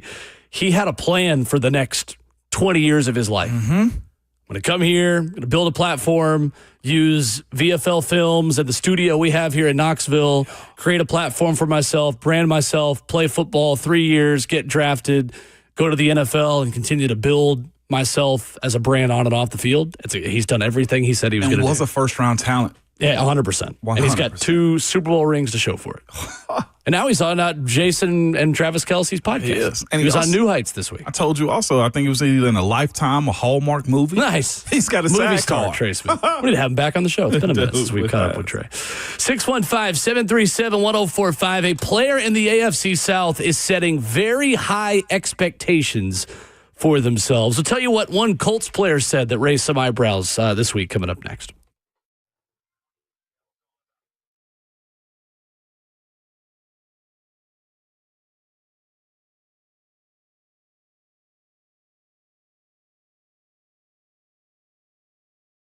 It's Ramon Foster for Brian's Motorsports. Yes, that Brian's Motorsport, the one that you see all the labels on around the city. If you see a truck there that is customized, Jeep, whatever, car also, you probably say they probably went to Brian's. I myself just want you to know I got a vehicle that I'm looking at, and I probably want to send it to Brian. You can do just like me if you're ready to elevate your vehicle too. And here's the thing about Brian. He will fit whatever you want to do into whatever budget that you have for yourself. That's what I love about Brian. Even I go and say, B, I don't know if I want to spend this one on that one. He'll tell you, we can make it work. That's just the way he is, man. So whether you're looking for solo enhancements or complete custom build, they deliver cutting-edge style and performance for all vehicles, including the most exclusive or exotic vehicles. It's not just the American-made. They will get your foreign cars together. They are just that good at it and take really good care. The branding is this: dream, design, build. It is inspired by the team owner to make sure that your dreams come to life in the vehicles that you drive every single day. If you're not from the city, well, here's the address. You can go to Brian's Motorsports at 789 West Main Street in Hendersonville, or you can call them 615-800-2199 to visit one of the many social media sites at Brian's Motorsports. But make sure to tell them that Ramon sent you.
Wrapping up the first half of your Thursday morning, Ramon and Will is fueled by Scooter's Coffee, 615-737-1045. We'll get back to your submissions and a quick recap of the Foster 5. If you missed it early this morning, we had Ramon rank the best atmospheres he's played in as an athlete. And it's on me. I didn't give him the caveat that he couldn't pick the Steelers or Vols.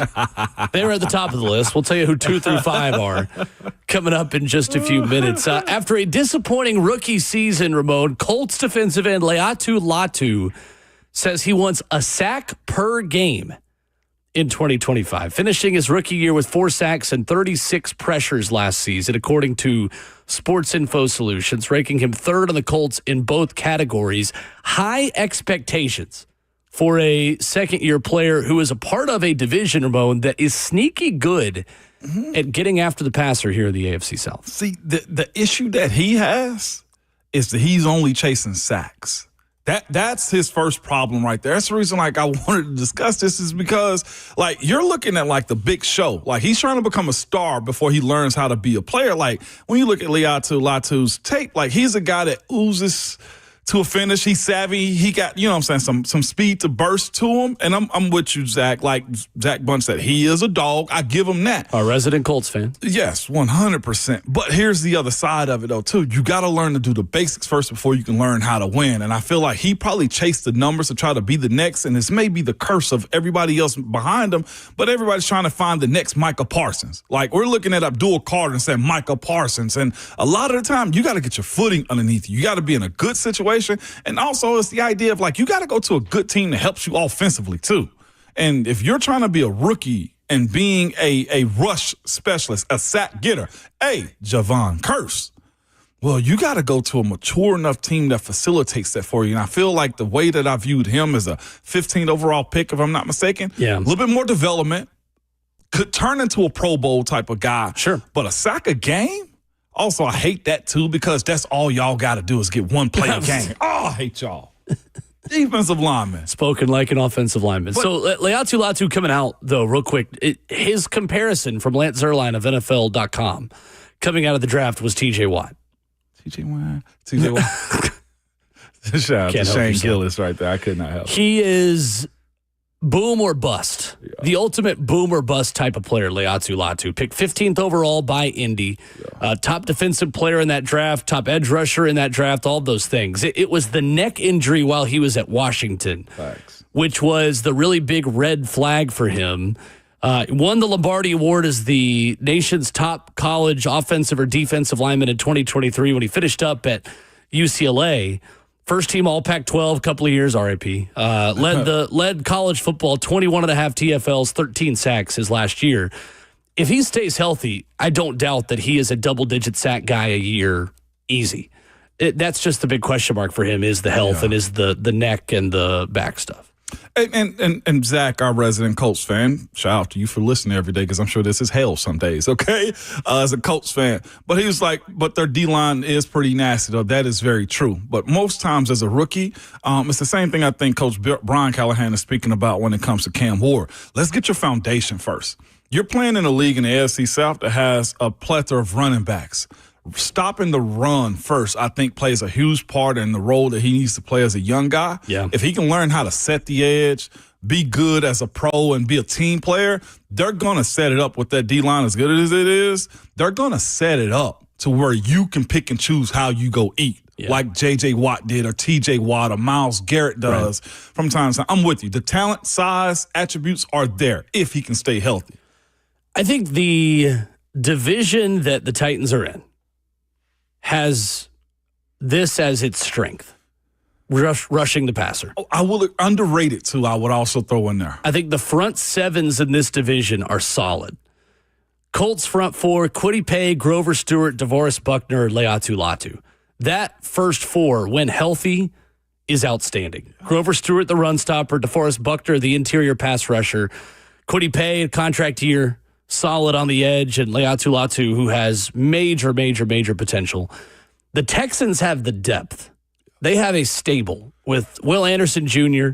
In the middle, you rotate between Tim Settle and Sheldon Rankins, Folorunsho Fadukasi, and then you got three guys at edge who I think would all be contributors as starters for the Titans. Strong Daniil contributors. Hunter, Daryl Taylor, Danico Autry. Yeah. Who are all on the edge as well.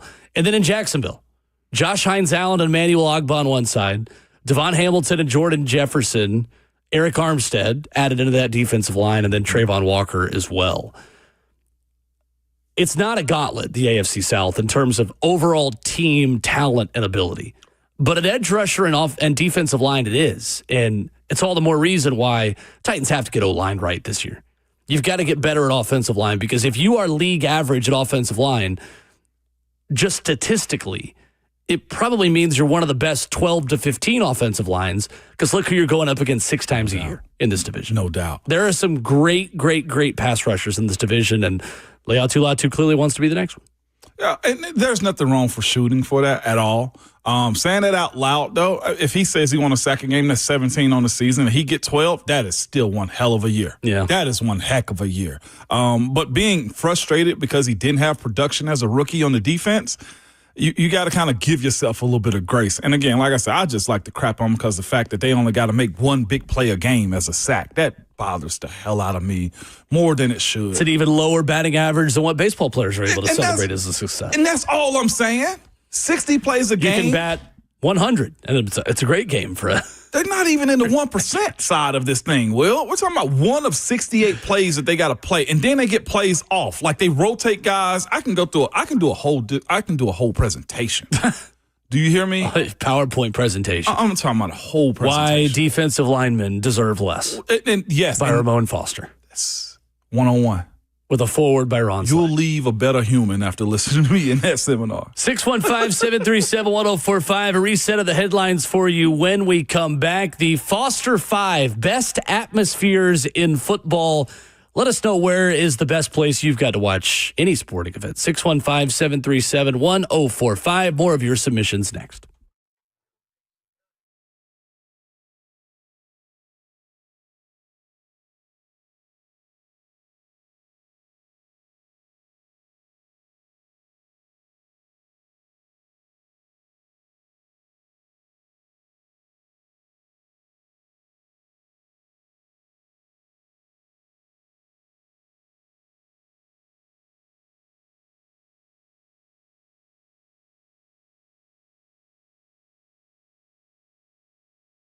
It's Ramon Foster for Hiller Plumbing, Heating, Cooling, and Electrical. Good people, nobody wants to deal with a plumbing, HVAC, or an electrical emergency at all, man. Most of the time, you don't even know what it's going to cost or if it'll get fixed correctly. Or I hate to hate, well, we also have this package. No, absolutely not. Hiller doesn't do that to you.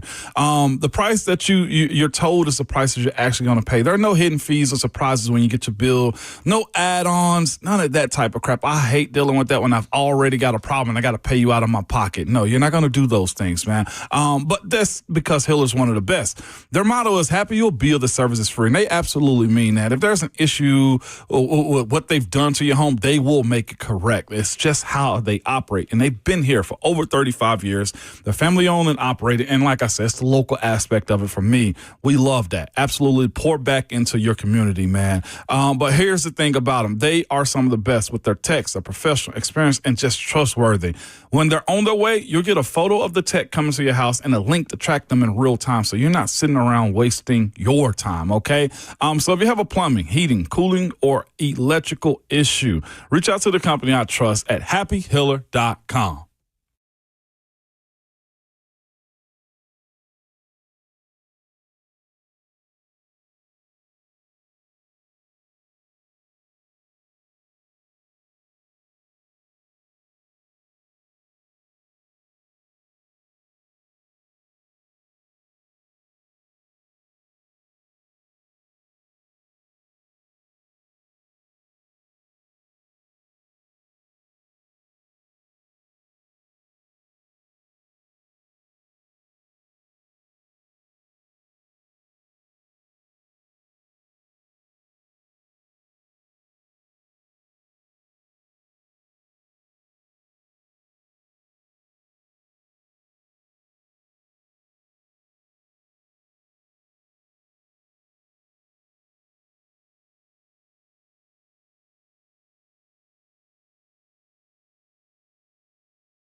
It is just before 8 o'clock. Good morning from the 104.5 The Zone Studios. I'm Justin Hawkins. Nashville SC improved on their club's record unbeaten streak to 12 matches as they beat the New England Revolution last night 3-2 thanks to Sam Surge's second hat trick of the season. Surge now paces the MLS with 15 goals scored, and defenseman Andy Nahar earned his first All-Star nod yesterday. He has 7 assists on the season, which is already the most by a defender in NSC history. Nashville currently sits in third in the Eastern Conference table with 35 points. The first round of the NBA draft last night, Duke freshman Cooper Flagg, as expected, went number 1 overall to the Dallas Mavericks. And tonight, round 2 picks up at 7 p.m. Central Time. And Tennessee Vols guard Chaz Lanier is expected to get drafted as he currently sits 8th best available prospect on the ESPN Big Board. And some NFL news this morning. Per multiple sources, the Tampa Bay Buccaneers have signed head coach Todd Bowles and general manager Jason Light to multi-year contract extensions. Bowles now enters his 4th year as the Bucs head coach, and Light is currently the NFL's 5th longest tenured general manager, entering his 12th season as the team's GM. For all your foundation repair and waterproofing needs, you got to go to USSTN.com. Breaking news at once on your home for the Titans and Vols. This is 104.5 The Zone.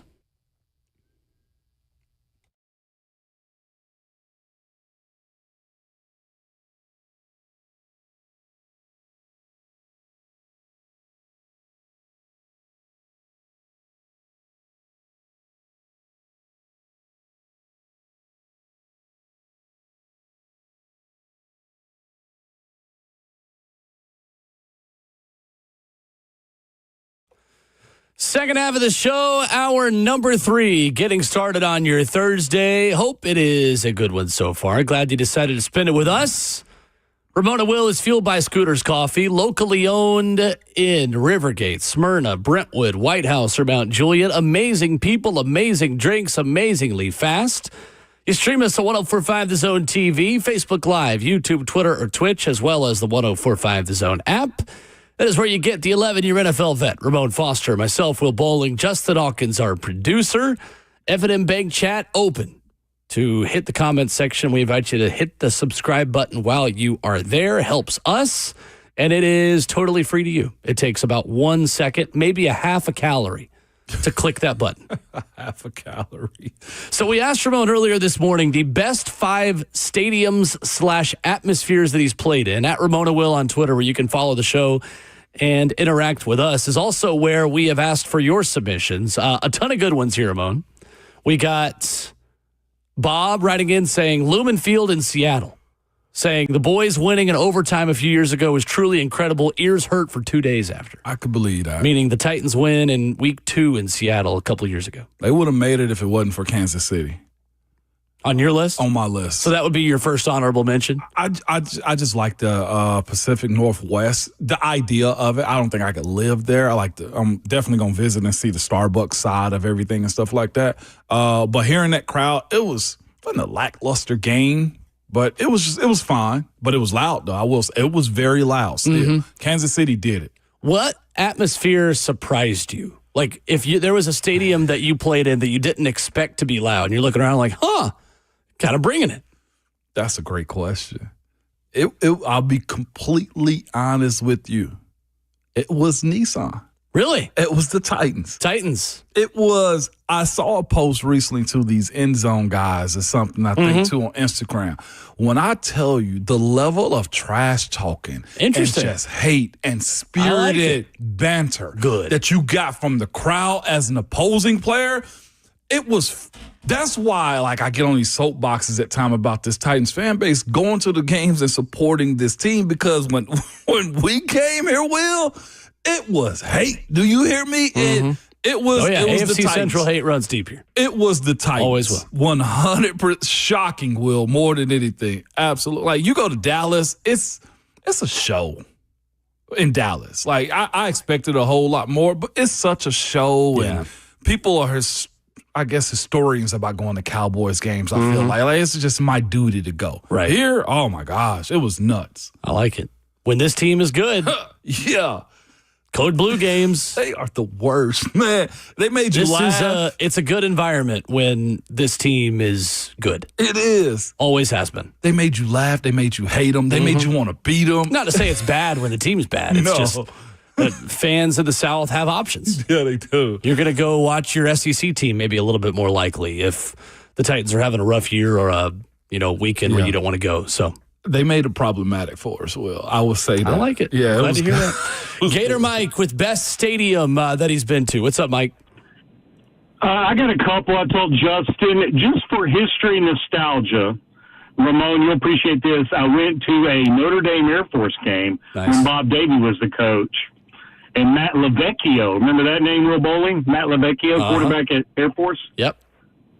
So it's great just for atmosphere, history, all that stuff.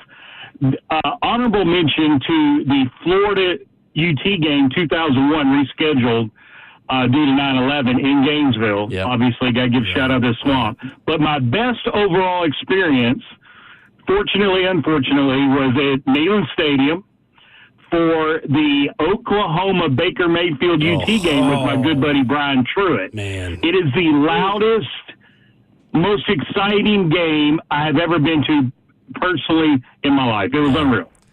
Thank you, Mike. Appreciate the Ramon, call. what about, I didn't hear, did you do your college ones, Ramon? I didn't hear those. I did do the college ones also.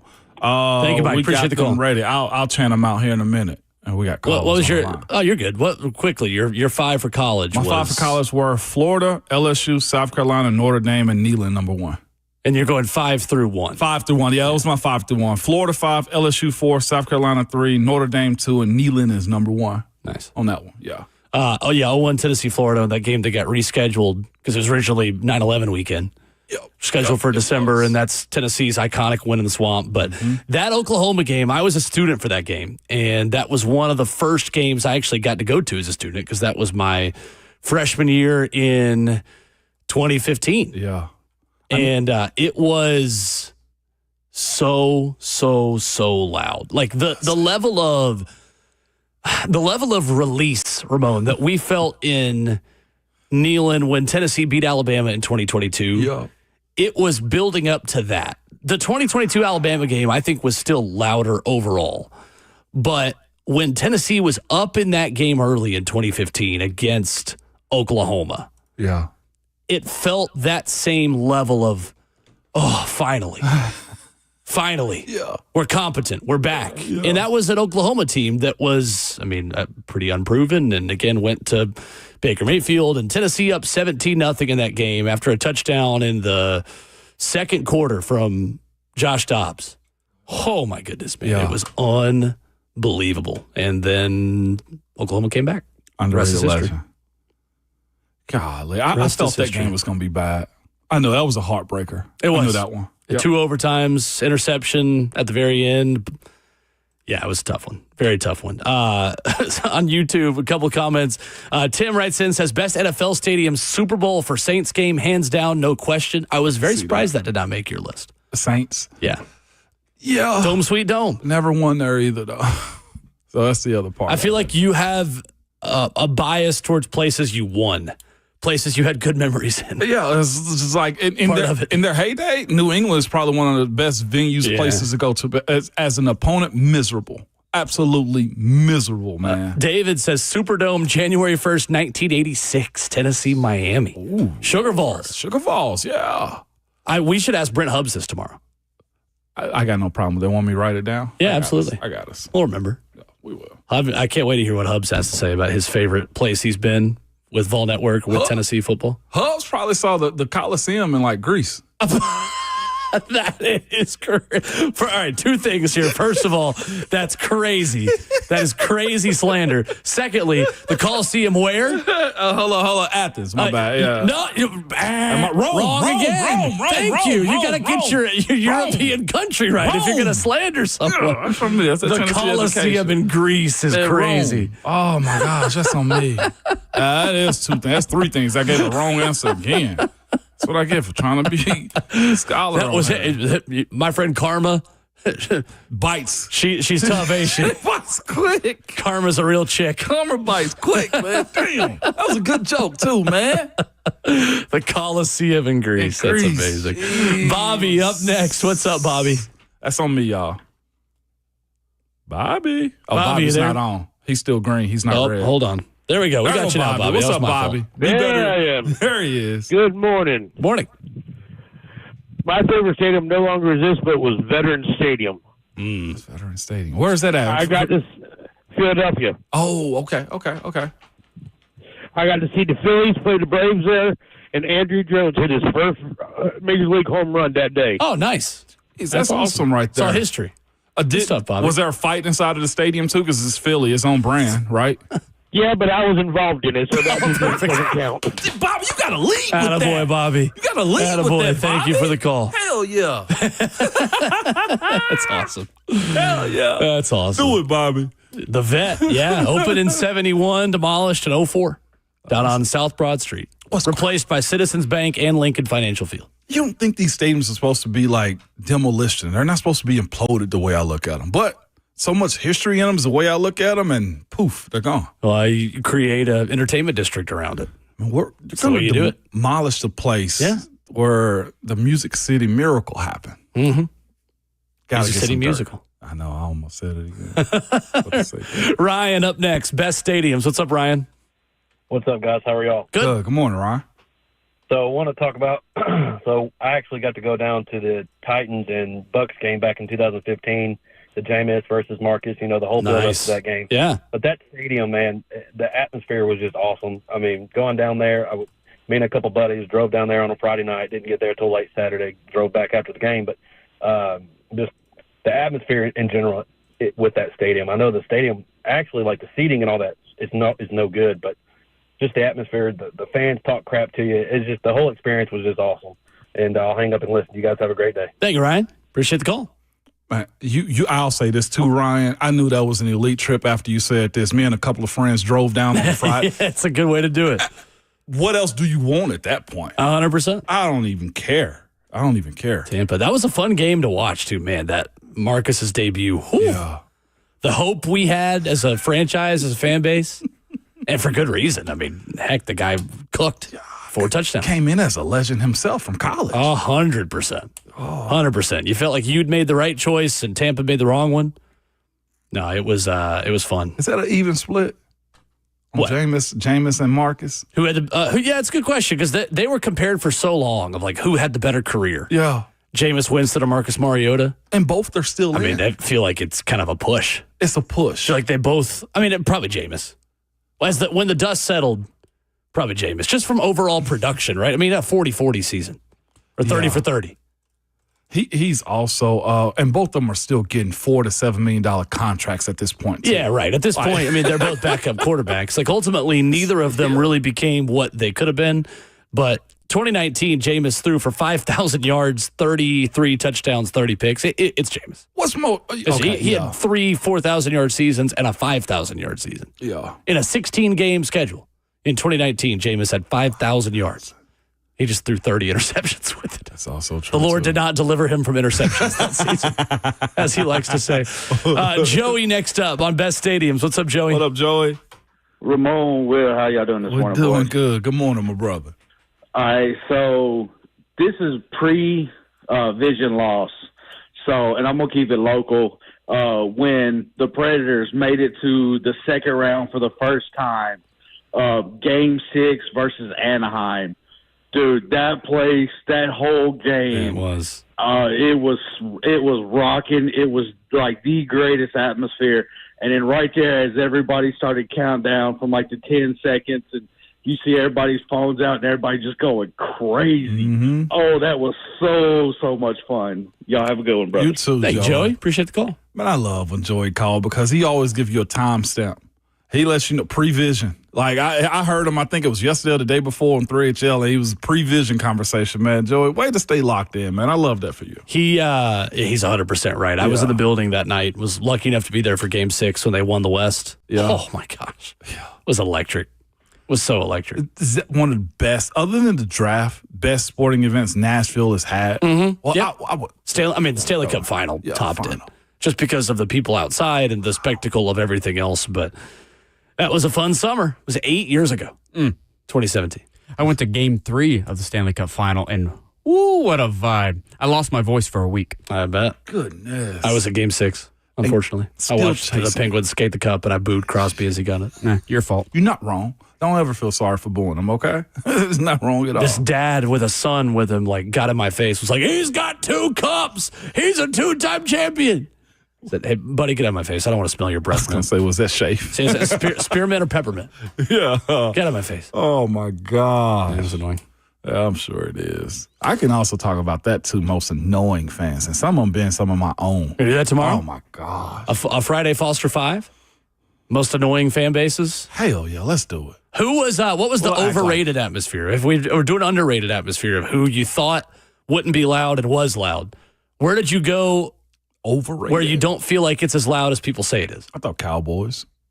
Dallas Stadium was it. In my era, I would say Georgia. Yeah, I was going to say Georgia. Georgia easily. Georgia, when you played, again, like Kirby Smart has done a lot to elevate that program beyond the 9 and 10 wins they were kind of stuck in with Mark Richt. Yeah. And a lot of that has to do with elevating the atmosphere of Sanford Stadium because Georgia did not used to be loud. It's gotten a lot louder. Winning does it. It's probably a top 10 atmosphere in college football, maybe top 5 for a night game. But back then, you would not have put Georgia in the top 15 best college atmospheres in college football. It's gotten better. Those, from what people I have talked to and friends that I've had that have gone down there, Auburn friends, Alabama friends, just other fan bases, I feel like people all agree that the worst fans to you when you go to a game there are Georgia fans because they bark at you. I had a buddy get spit on by a Georgia fan at the Jawan Jennings game in 2016. Then that guy tucked his tail and ran up the stairs after the game was over. You can't do that. After Jawan's Hail Mary. If somebody ever spits like on you, at that point, like, no, we're fighting. Bail. We're fighting. Just have my bail. I can't be held accountable for what I do to you after that. No. Not like me and my scrawny self is going to do much. But you, absolutely. Feet to face is what happens after that. Literally insane. Yeah, no. Georgia fans, the worst atmosphere to go in their state. I've never been, so I can't speak to it. Here's personally. the other part of it, though, too, except for the Vols, I would say most fan bases in college take on the personality of the coach. I thought Mark Richt was at Georgia was kind of chill. Kirby's Mark Richt is as good of a person as there is. You see what I'm saying? Coaching. So it was. Have no bad things to say about Mark. But look at Alabama and Nick Saban. Like that's hostile as heck. You know what I'm saying? Sarkisian in Texas. I think it matches the identity of the coaches, except for Heupel's got a little edginess to him. But I think Vols fans are just crazy, though, too. Yeah, no, we don't need much help. 615-737-1045. Going to talk Titans when we come back. What is the balance of touches between Tony Pollard and Tajay Spears? We'll look back on what worked, what didn't work last season. Plus, I thought Easton Freeze at AtoZSports.com had a great piece about this on how less could be more for Tony Pollard in 2025. And we'll talk about that next.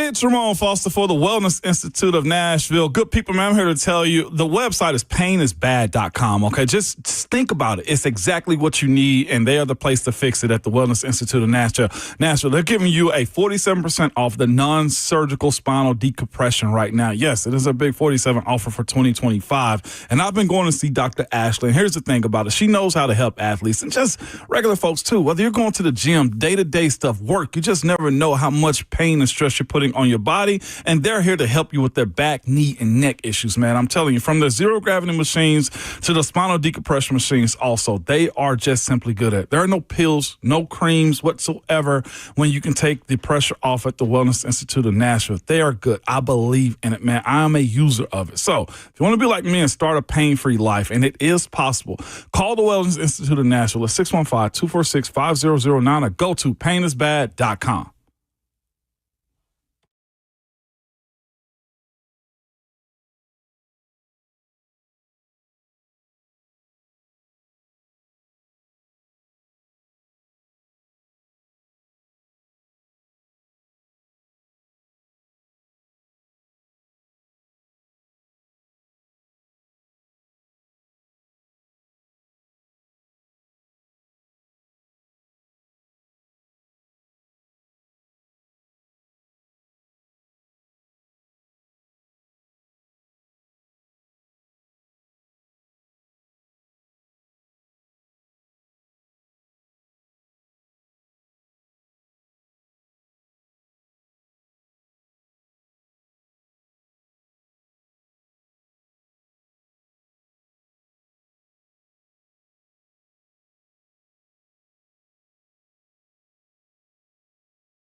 Ramon and Will is fueled by Scooters Coffee on 104.5 The Zone. Hour number 3, streaming live on 104.5 The Zone TV. And when the show wraps up, we are wherever you download podcasts. Ramon Foster, Apple Podcasts, Spotify, 1045thezone.com. It's been a minute since we've gotten a review on Apple Podcasts.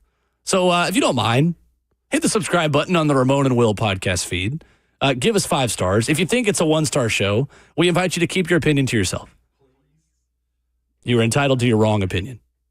Yeah, that's There's your all mic. I'm saying. Yeah, I was supposed to do something on the break right there, and we didn't. Right. And we were in that setting still. But yeah, leave a 5-star. What are we doing? It doesn't hurt you. It doesn't at all. Like it's free to you. It helps us. You know. So if you like us, you want to help us. And you know what they say?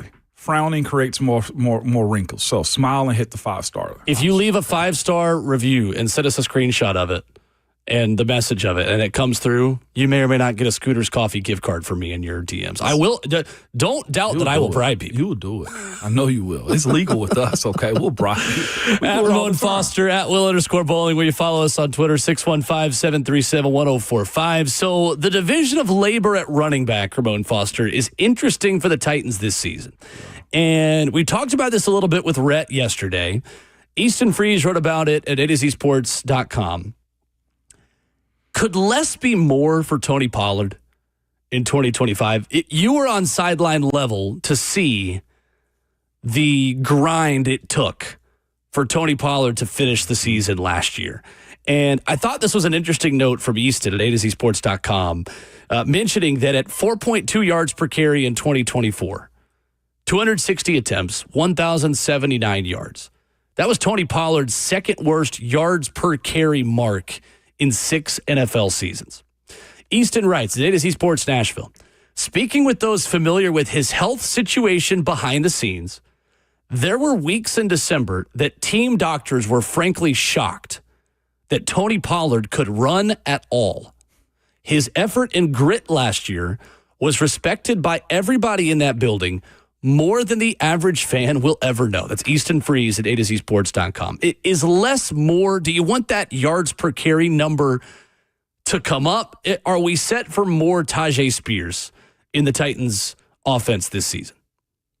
I want that number to be less carries for sure. 260 into year 6 is a bit much. You want to kind of see that come down so you can maximize his ability to be out there. And here's the other part. When you need him, he is the premier back because, again, he's done it. He's got the Pro Bowl under his belt. He's also got the check and the respect now to do it even more so. We battled this big time with the guys I had blocked for, specifically Le'Veon Bell. Le'Veon will have 300 carries like a season, if not more, on top of the passes that he was catching too. And our biggest thing was, it was awesome for us. The offense was really good, Will, but the dirty work behind the running back position it is by far one of the only positions where you receive every single one of the hits. You never give it whatsoever. The time in this league where the running backs were trying to dip their shoulders to go knock out DBs, linebackers, it was a penalty. So they kind of went away with it for the most part. That position is a beat you down spot. So I can get why teams, one, have devalued it. I will say that part of it too. And why there's also a huge change over of guys at that position. But when you have a guy that you deem to be special, or let's just say your starter's unique because he does something that others can't do. And the availability of him will carry you a long way, specifically for a year like this in which Cam Ward needs a guy like him. And I wrote down on my notes list, I knew we were going to discuss this, it's not about what he does. Like, 1,000 yards is what you want. 1,200 or more is most definitely what you want at that position. The biggest thing that you need from a guy like Tony Pollard is this. It's the when you have to have him. It's the when you have to have him. You want to look at it. You want him in November, December football, Will. You want them if you're a team that's mostly that's trying to be available for the playoffs, because in those moments, or the big games, in those moments, you need your premier players to be performing. And if they're getting beat down, and I hate to say this in those positions like this, but you don't want your star player playing against scrubs all the time. And the reason I say I apologize for saying it like this is because you don't want to label Tajay Spears as getting scrub minutes. What you want Tajay to be is the bang or the yin and the yang to what Tony Pollard's doing. You'd love for it to be 1A, 1B, not 1 and 2. To be going to beat up the starters at times too, but also getting those yards against the backups to where you say to yourself, he's a threat too. We got to watch him. And if you have 2 running backs that's capable or able to do that well, you have balance. There is no, when this package comes in, this is what they're doing for Tajay, to where they can predict what you're doing. Right. It's the unpredictability of it. Right. Yes. Where you can hand it off, you can have that guy block, or you can have that guy run out and catch. Split the reps. Yeah. And as much as they devalued the running back position, they can talk all the trash that they want to. These guys aren't important. It's a quarterback league. It's a passing league. You know what teams do most times? They want to establish the ground game. Because if we establish a ground game, it opens up everything else for us. So last season, Tajay Spears had an ankle injury, a hamstring injury, and 2 concussions. And with the last $3 million of Tony Pollard's guaranteed money hitting in 2025, Ramon, you always say this. As a veteran in the NFL, a 3-year deal is a 2-year deal. Yeah. A 4-year deal is sometimes still a 2-year deal, but is usually a 3-year deal. 5 years, is 3 or 4. There is also a conversation to be had that if this is a rebuilding season, if this is a process in 2025 to set you up to open up a window of success in 26 and beyond, maybe in 25 if they surprise us, we need to learn if Tajay Spears can handle running back 1 touches and a running back 1 load. Because when a player has all their guaranteed money come off the books and is getting later in their career, and you already have a 1B, it happens at positions all around the league and at different parts of both offenses and defenses. Well, you give that guy's backup an opportunity to prove that he can do the job cheaper than the guy who's getting paid a lot of money to do it. And that is where Tajay Spears, I think, can be within 25 to 50 touches of where Tony Pollard was. Yeah. So in 2022, when Tony Pollard was at his most efficient, 5.2 yards per carry with the Dallas Cowboys. 193 carries, 1,007 yards, 9 touchdowns, 5.2 yards per carry. Pollard that season, also his 1 Pro Bowl season, also had 39 catches on 55 targets, 371 yards, and 3 touchdowns. The number to me, give or take 10 to 20 on either side, Ramon, I think 200 carries for Tony Pollard and 150 for Tajay Spears is a decent place to live if you're the Titans this season. Give or take 20 on either side. So if it's 125 for Tajay, 225 for Pollard, I wouldn't go above 200 carries again this year for Tony Pollard. No. I think it is important for the Titans to learn, can Tajay Spears be our number 1 back in 2026 and beyond to save us money that we can reinvest elsewhere? That is a really important question that I think the Titans need to answer this year. And Brian Callahan has said it this offseason, Tajay Spears is in a really good place. Mm-hmm. And Callahan said it at mandatory minicamp, saying it's not something that is easy for you guys to see, talking about the media. But Tajay Spears' personal growth, I think, has been outstanding. Callahan going on to say, I'm really excited to see what he can bring to us this year because he's been in a great place and he's had a really nice offseason. He is setting the table for a very important season for Tajay Spears to either prove I can be the guy, or if he has another injury-riddled season, the Titans need to go find another guy. And that's problematic for him. And here's the other side of it, too. The coaches trust their play calling, right? They always do. Every play is a touchdown to them for the most part. And they've also helped facilitate better parts around them up front. You got a more mature offensive line in front of you. Getting Lloyd Cushenberry is going to be a part of it, but let's just assume there's competent play at center if Lloyd's not in, too. You got a guy that's back on the right side in J.C. Latham. You got a super veteran and a guy like Kevin Zeitler. And you got young talent on the left side of his offensive line, too, with more experience than they had last year. This is set up for these guys to be able to move the line of scrimmage with a coach that you think is one of the best around. So to your point, Will, about this being a big year, with the maturity of Tajay Spears has to be there because the excuses of him not having a good offensive line isn't there. You have also, too, at this point, a threat at the a threat at the quarterback position, too. And Cam Ward. You're right. You're playing 11 on 11 in the run game more than you used to. You can't just stuff the box against them as much as you could. So that production, Will, is almost expected. 200 carries for a guy for Tony Pollard, yes. Especially if you get the run. Especially if you get the passing out of him, too. That's why I think giving him, 260 last year? That extra 70 reps that he got from his, I guess, his biggest year that he had. Right. That's a lot of leg work. Well, and you're also hoping you're running the ball more just as a team because you're trying to put away wins. Yeah. Which is another part of this. But that's also where Tajay Spears come into play. Or Khalil Mullings, too. So I think Mullings has a role to play on this team as well. I don't think we can forget about him. For sure. The closer is how you want him, or you want him on first through third down for a few series? No, I want him short yardage for his rookie season and low red zone. Grow from there. Yeah. Yep.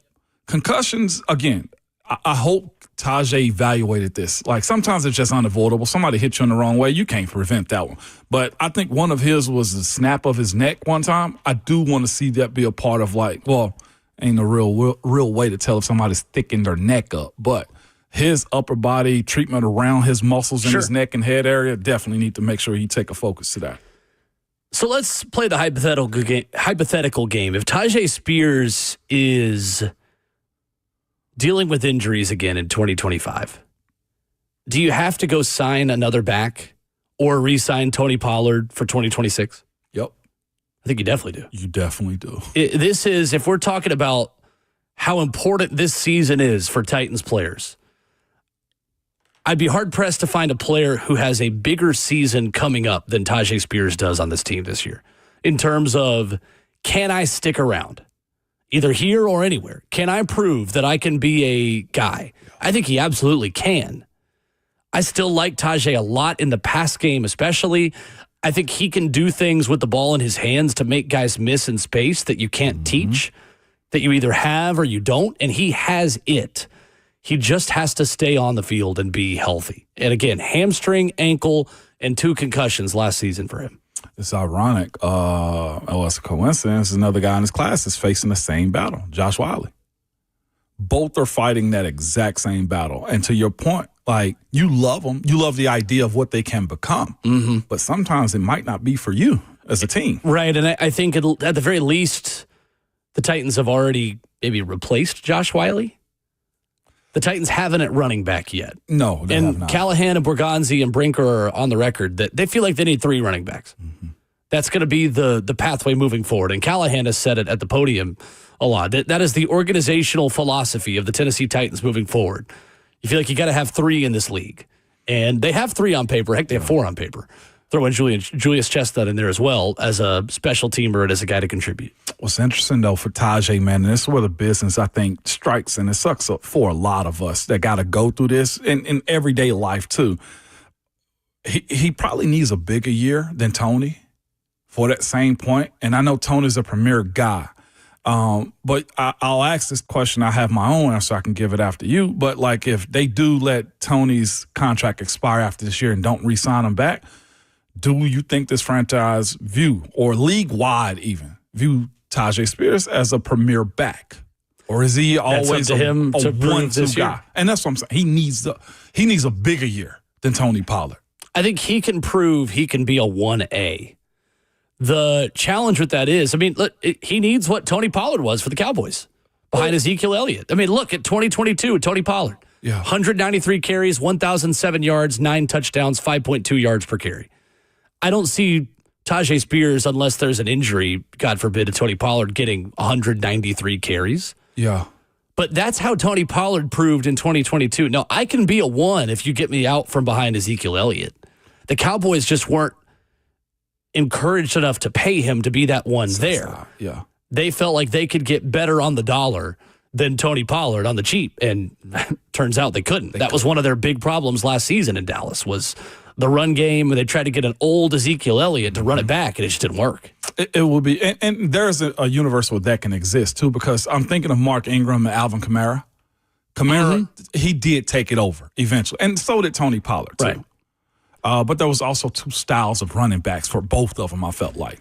I think in the offense, we are about to see the Titans run with Cam Ward. Both of these backs are perfect fits for the new iteration of Titans football on offense.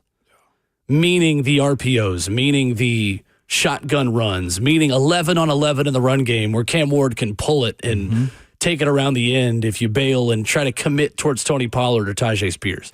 This is one area where they are built well to move forward and help their quarterback in a significant way. This to me seems to be one of those years where I would love, and I don't know if Cam's ready to take this much, but I would love to see this offense operate in a no huddle. Because to your point about the athletes that they have, the style of player that's on this offense, boy, no huddle will do numbers, I feel like, for a team with these types of athletes. It's interesting that there's so many Titans teams that were their best when they were up-tempo. Marcus Mariota, for a lot of times here, felt more comfortable and looked his best in no-huddle offenses. Same can be said for Ryan Tannehill some of those seasons. I mean, 2019, 2020, 2021, good things happen when the Titans would be in end-of-game situations or end-of-half. Like, the Titans situationally were really good under Ryan Tannehill. The game-winning drives, the need a field goal, go get a field goal moments. And getting back to that would be a nice first step in them becoming a dangerous offense again. No huddle would do numbers. 615-737-1045, our number. NFL headlines to catch you up on as we wrap up hour 3. An extension in the NFL for one coach that I thought might have low-key kind of been on the hot seat or a warm seat. An interesting coaching situation in the NFC of a coach that just got a new deal that we'll talk about next.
Ramon Will, fueled by Scooters Coffee. Wrap it up, hour 3. 615-737-1045. If you want to jump in, the Tampa Bay Buccaneers are doubling down, Ramon Foster, on their head coach and their GM. Head coach Todd Bowles, general manager Jason Light signed to multi-year contract extensions in Tampa. Bowles now entering his 4th year as the Bucs head coach after leading the team to 3 consecutive NFC South titles from 22 to 24. Light is the NFL's 5th longest tenured traditional GM. Adam Schefter writes, entering his 12th season as the team's general manager, head coach, and GM. Sticking around in Tampa. Good move? Yeah, with what they've done in the NFC South, it's smart. They got Baker under contract. They're somewhat in the rebuild phase of what they got going on. Vita Vea is a Pro Bowl, all-pro player. Like, they got pieces in place. They're also about to probably start transitioning out of, what's his name, wide receiver? Mike Evans. Mike Evans. Mm-hmm. I mean, and Chris Godwin, for that matter. Both of them. So they drafted Emeka Egbuka. Exactly. So you look at that situation and say, I think Todd Bowles is it. Here's the other thing, too. Sometimes being employed is because people freaking like you. Like, Todd Bowles is one of those people that people enjoy. Like, he's great for the building. He don't do too much, man. Yeah. Like, I feel like he probably got an amazing relationship with the front office and ownership. I'm very interested to see what that offense looks like without Liam Cohen there. Going to Jacksonville. Well, here's what the flow of the game, decision-making and stuff like that is going to be unique. Sure. And most time when you got an established quarterback, and I think that's what Baker is at this point, an established quarterback, the new OC is probably going to do what he wants to do mostly. Because why would you screw him up, especially with the years that he had under Liam Cohen? Now, decision-making, to your point of offensive scenarios, that becomes very problematic for a guy, Josh Grizzard, as the offensive coordinator. It's the new OC, 34-year-old Josh Grizzard. I love, young guys getting opportunities and jobs like this because I hate the retread that all sports do. Thibodeau has been hired how many times? Tom Thibodeau in the NBA, yeah. NBA teams. John Tortorella in hockey. Seriously, man. You know what I'm saying? So I love that. Ron Rivera. He was in this Lovie Smith. cycle. Lovie was in this one. Who else was in that one? I mean, Holmgren. Not Holmgren. Mike Holmgren. Mike, who's the coach of the Cowboys last year? Mike McCarthy. Mike McCarthy. Yeah. He's another retread guy. Peterson's another one. There's so many just retreads. Oh, we'll just hire you here. But, looking at these situations where you got he's taking a different step in his career with Baker Mayfield, you got to have somebody that knows how to manage him, say no to him, and also understand these situations. Now, is he another Sean McVay? Who knows? Josh Grizzard. First-time play caller as well. Never called plays before. 34 years old. He's quality control in Miami just in 2023. Yeah, right. It's the McVay tree continuing. Teams are obsessed with mid-30s quarterback guru coaches who have never called plays before. So that's the big question for me in Tampa because it just feels like Todd Bowles has hit the nail on his head with staff hires that is being rewarded for always having the next great offensive coordinator in his back pocket. Because the last two are head coaches, Dave Canales and Liam Cohen. He got those right. Got them right. So maybe he has earned the benefit of the doubt at this point. But he, to me, is just one of these defensive coaches who is always going to rely on having a great OC, similarly to the way Brian Callahan is like Zach Taylor and Mike McDaniel and Sean McVay and Kyle Shanahan and all these coaches that always have to have a great offensive coordinator to defensive coordinator to even them out. I don't know. I just feel like Tampa, it's kind of a chicken or the egg situation for me. Has Tampa benefited from a bad division to where it's been so easy for them to win their division 4 straight years? Or are they just so much better that they have influenced the division being bad because they're just taking care of business? Is the reason why their division has so many losses because they're just handling them? Yeah. So those situations are tricky, but these are champagne problems to have in the NFL. Winning your division 4 straight seasons, regardless of what division you are in, is challenging. I just don't know if it's multi-year extension in June challenging. It's stability, challenge is what it is. This was a business decision to me, I think, more than anything. And you mentioned, Todd Bowles lucking up on coordinators and good hires, too. The other side of it for me is it does take a special non-egotistical person to handle that too. Yeah, sure. Knowing that you hire people that can potentially take your job. Some coaches hire to elevate. Some got a history of. You mentioned Sean McVay. Heck, at this point, Todd Bowles is a part of this. There's numerous coaches that got trees, Parcells being another. You hire guys to elevate them to head coaching spots. And there are some coaches that hire to fire. You can never be better than me. And I think Todd Bowles got to probably get he has to get a tip of the cap for being able to manage those personalities and how good those coaches are. Because some, it bother them. That is the tricky part of this, is when you go off the beaten path and hire a 34-year-old, you are not necessarily putting them on the hot seat. You are accountable for what that person does, and you could be putting yourself on the hot seat. 100%. If you go get a scapegoat, or as Huda from Love Island calls it, a scapegoat, and you go get, Todd Haley. Seriously. Matt Canada. Yeah. Then you put them on the hot seat because it's an established coach that was brought in to manage things, and it's not on you when that coach doesn't work because you're handling your side of the ball. Shane Bowen. Right? Like, these are you hire coaches knowing that they have a shelf life. Or like I ain't gonna say that they owe you, but like I genuinely do look at the Coach Tomlin, Arthur Smith dynamic and saying, I'm sure Arthur has aspirations. Oh, of course. His first trip around 100%. The sun in Atlanta as far as a head coaching career, oh my gosh. So yeah, to your point, it's fascinating watching how coaches hire and not having the ego to let it just run you into the ground. For sure. 615-737-1045 is our number. And again, you can join us. Evan and Beg chat open, Facebook Live, YouTube, Twitter, or Twitch. Are you excited for what we have coming up for the people in the fourth hour? 100% will. Because we have the return of the draft on Ramon and Will. It would have been easy for us to just draft best stadiums, but we had you listed earlier this morning. So we'll maybe save that for a later date now that I know your draft board. The only reason why we're doing the Foster 5 is so I know what your feelings are on ranking things, so then I can make picks when we do a draft of those topics that take away the options that you want. I'm just thinking ahead. Yeah. I'm like a carpenter who makes stairs. I'm always thinking one step ahead, as Andy Bernard would say. Andy Bernard. Andrew. But coming up, we're going to do in hour 4 this morning, the draft. If you have never been with us for a draft, it is an off-season thing that we do. And we will have a snake draft of a topic. And myself, Ramon, and Justin will pick a team of 4 within that snake draft, put out a poll, and you guys will vote on which one's best for 24 hours. So 9:45 tomorrow, we'll know who won the draft. But we're doing best sounds in sports this morning. I have a 4th round pick that I know is going to make it to me on the board. So that's when we do a lot of unique picks at the end of the draft. That is going to win me this draft. Yeah. I'm very confident. Okay. Very confident in my ability to win this draft. I can't wait to see what's on your list, man. This is good stuff. 615-737-1045. Aaron Schatz of ESPN.com writing, one last move for every team in the NFL to make this offseason. He's got the Titans signing a defensive free agent.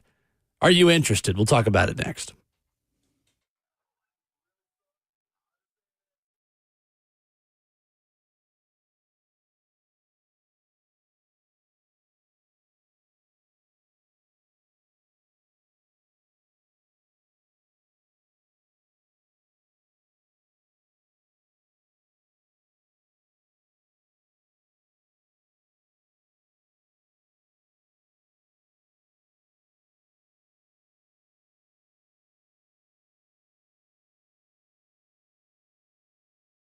Hey, it's Will Bowling. Are you looking to check some items off your home to-do list this summer? It's a great time to do it.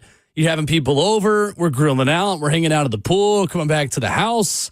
Maybe you're looking to fresh up your home's look. Maybe you're hosting friends and family in the coming months. It's cookout season, right? Well, Lee Company's handyman professionals going to clean things up for you, going to make things look shiny and new and fresh, and it's why I love working with Lee Company. They do it all. I'm talking about pressure washing your driveway or deck. Yep, Lee Company can handle it. Maybe it's drywall repairs. Check. Lee Company's got it. Landscape lighting, painting, All of it. Lee Company. When I say that they are all you need, I mean it. So you got to go online, leecompany.com to schedule your appointment today. That's 615-567-1000. Take that to-do list. Just hand it to the good folks at Lee Company. Head online to schedule an appointment, leecompany.com, or call them at 615-567-1000. That's Lee Company. All you need.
It is 9:02. Good morning from the 104.5 The Zone studios. I'm Justin Hawkins. Yesterday, the Titans announced that they would hold training camp from July 23rd through August 6th at Ascension St. Thomas Sports Park with 6 dates that are open to the fans, the team announced. Nashville SC improved on their club's record unbeaten streak to 12 matches as they beat the New England Revolution last night 3-2 thanks to Sam Surridge's second hat trick of the season. Surridge now paces the MLS with 15 goals scored. Nashville currently sits in the Eastern Conference table with 35 points. They are third.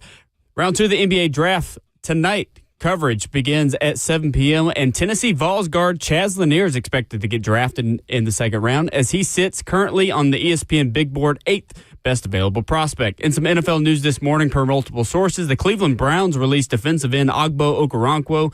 He was entering the final year of his 3-year, $19 million deal and had 3.5 sacks last season. Also, the Tampa Bay Buccaneers have signed head coach Todd Bowles and general manager Jason Light to multi-year contract extensions after 3 consecutive NFC South titles. For all your foundation repair and waterproofing needs, you got to go to USSTN.com. Breaking news at once on your home for the Titans and Vols. This is 104.5 The Zone.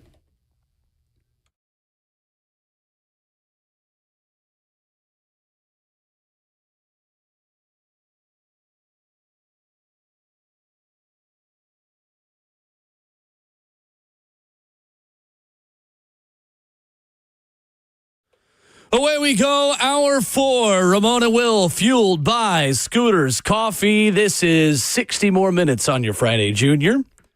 Hope you're having a great Thursday morning. You can make it even greater by scooting on down to Scooters Coffee. Rivergate, Smyrna, Brentwood, White House, or Mount Juliet, where you go by and see them. The cinnamon rolls will be warm. The waffle breakfast sandwiches will be hot and fresh for you.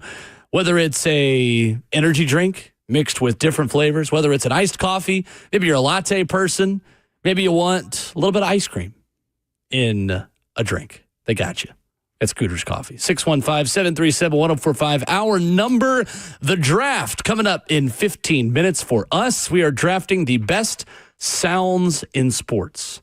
Coming up at 9:20. Looking forward to it. Ramon Foster. I am too, man. It's going to be a good time because I'm really interested to see where you're going and how far you're going, too. I do want to see that, Will. So I got some good stuff. I got some I don't think you even thought about. Okay. To be quite honest with you. Challenge accepted. Yeah, I mean, that's just what we do from time to time. We might have to pull Robert F. Walsh, F is for fun, over from the side studio for the last segment to grade our drafts and vote himself and promote the Split Happens bowling event, which is tonight with the Buck Rising Show. Hey, is it really? It is. He ain't even tell me about it.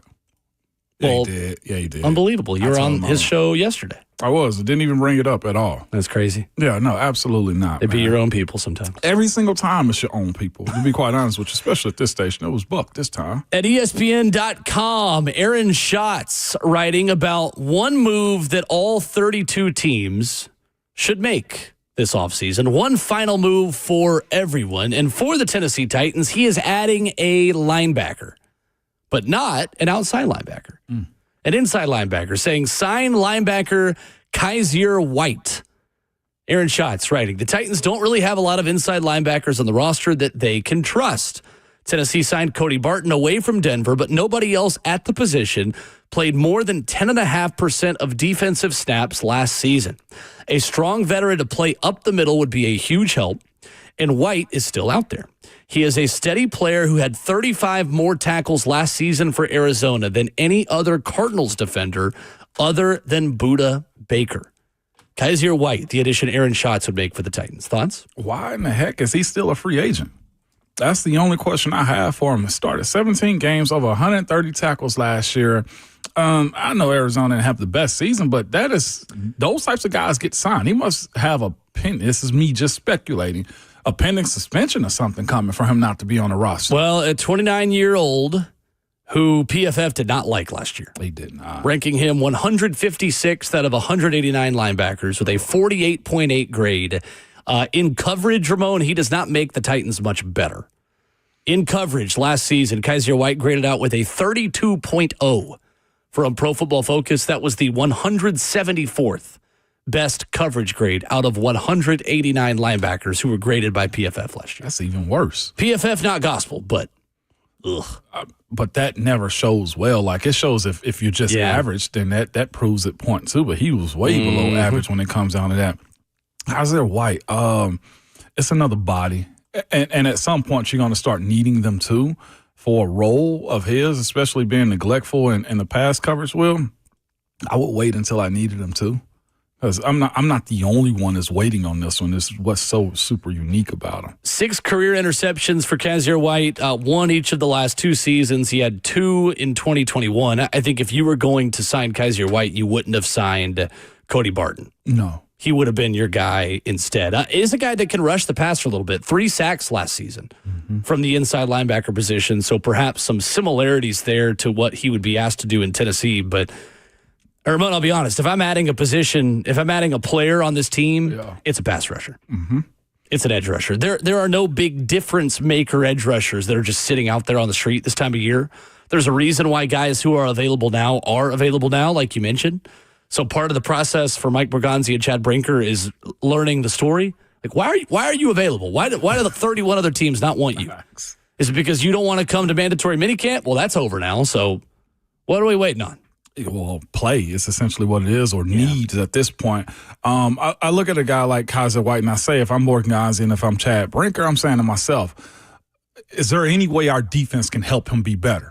Like, the guys that you want to sign are guys that you want to be contributors, right? Guys that make your team better. I feel like when you look at where the linebacker position is, the inside linebacker position is on this Titans team, I don't think you elevate him enough to justify the signing right now. Right. Or to say that he's going to be a role player for you for what he did last year. But other side, we don't know if he was suffering an injury, all that type of crap too. Sure. But still, the way PFF got him graded out, it ain't law, but it counts a little bit. When you're a 32 PFF grade, even though that's not law. Let me look and see what my law is. If you are either in the 90s or in the 30s, there's a story to be told there that you were at least good or bad. Yeah. When you're that low, it catches somebody's attention. Zadarius Smith is still sitting out there at edge rusher. Told USA Today recently, hopefully I can get back to Detroit because the coaching staff and everybody in the front office are great. Clearly, that's what he wants to do. You got to think with some of these guys, it's not just about do you want them, it's do they want you. But he had 4 sacks in 8 games for Detroit last season. Yeah. I mean, with the role that he's going to play, and they also, I think, need that type of leadership too, especially with Aiden Hutchinson coming back off of his leg. Yeah, off the tibia and fibula injury. Yeah, he's there. Again, like I said, not to be too personal with him because I don't know his life like that, but it seems to me that he's dating a lady, a rapper, female rapper from that area too. So I would guarantee you that's his spot, and other teams know that too. And also Detroit. Why be in a hurry when you know he's a veteran that may come through the first 2 weeks of training camp? That if I had that luxury all over again, Will, right? First 2 weeks of training camp, get me past the grunt work. And I think that's where a guy like he is right now too. You do have Matt Judon who's out there as well. Aaron Schatz saying Minnesota should bring him in. Disappointing 2024 season for Judon. We talked about him for the Titans this time last year as well. Just 5.5 sacks for the Falcons. He turns 33 in August. But again, you're looking at rotational guys who can chip in 4, 5, 6 sacks. Yeah. And for this defense, that's valuable. What the other thing is that I think is important for this defense is just learning if Femi Oladejo can handle being a starter, can handle that role. Right now, he isn't. It's June. Not a lot of rookies are, unless you're a number 1 overall pick quarterback like Cam Ward. But behind Arden Key, behind Draymond Jones, I'm curious, and I wanted to ask Mac about this today. Maybe we'll get with him on this next week.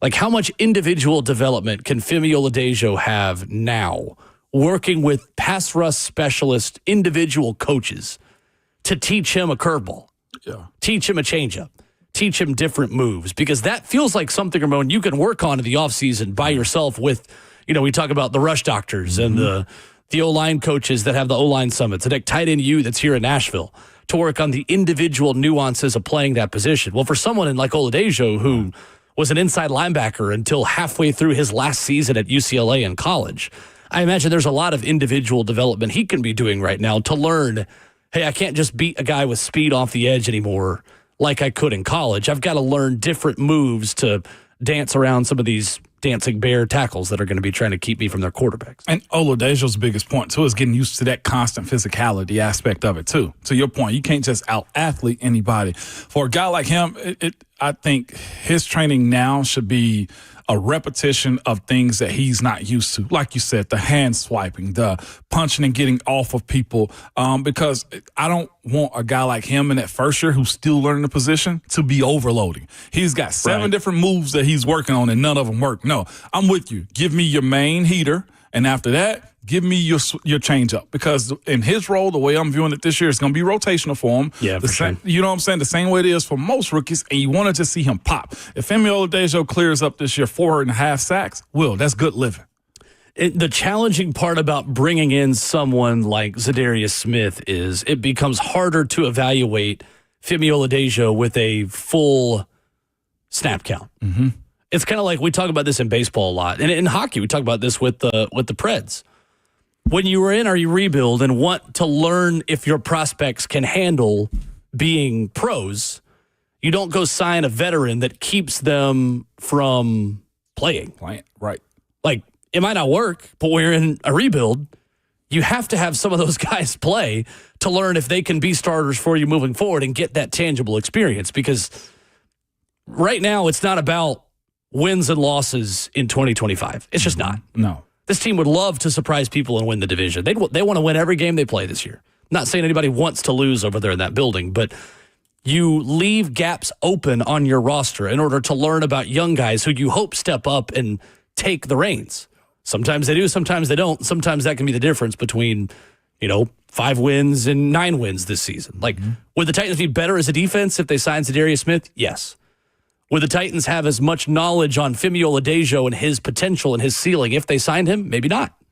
So what's that worth to you? Is it worth losing 1 or 2 more games to learn more about your young players for the future of this franchise? I tend to think that's the direction this team wants to go this season. Let's learn about what we have and see who steps up and make it a week-by-week thing. Let's just see what happens as we go. Because as much as I love the class from last year, to your point, I almost view this one, and I got to include JC in it too, JC Latham, but this is I think the class that helps pivot and rebuild and reshape your foundation on the guys that you want to see here long term.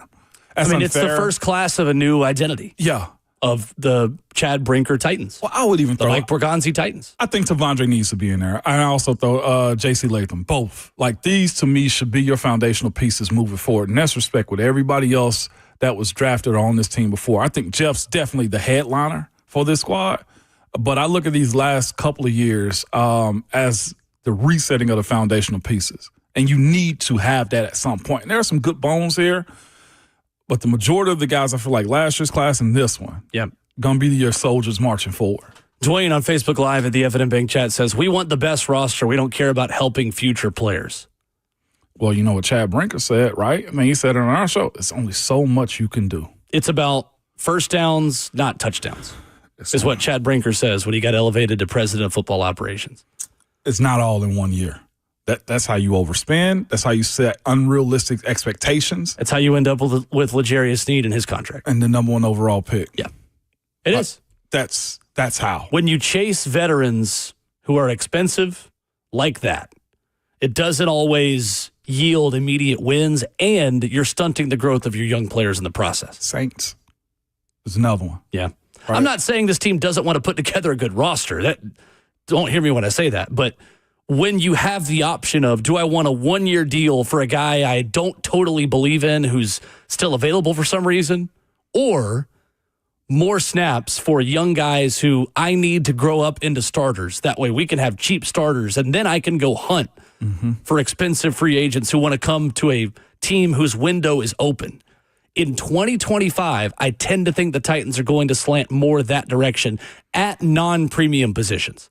Now, left tackle, the success of your quarterback is tied to having that premium position locked up. So this is not the case all around the roster, but at non-premium positions like second inside linebacker, rotational edge rushers, corner, safety, they want to see what they have in their young players. And you have to. Yep. You absolutely. And then also, too, Dwayne, not to crash on your parade, too, as a player, sometimes when it's not going to be your season, too. You understand the pieces that you're playing next to. You understand coaches are probably tight because they're in contract years. You understand the coaches a year before didn't perform. You understand guys got injured. Like that 2019 season, my last year, I knew it was going to take a lot. Yeah, sure. I knew it was going to take a lot. And you know your teams. We all know our teams. Super Bowl and championships is always the goal. But sometimes you're on the bottom end of the swing. And if you bring in veterans, you want guys with mentalities like Tyler Lockett, who are coming here not just for a 1 year and then I'm done.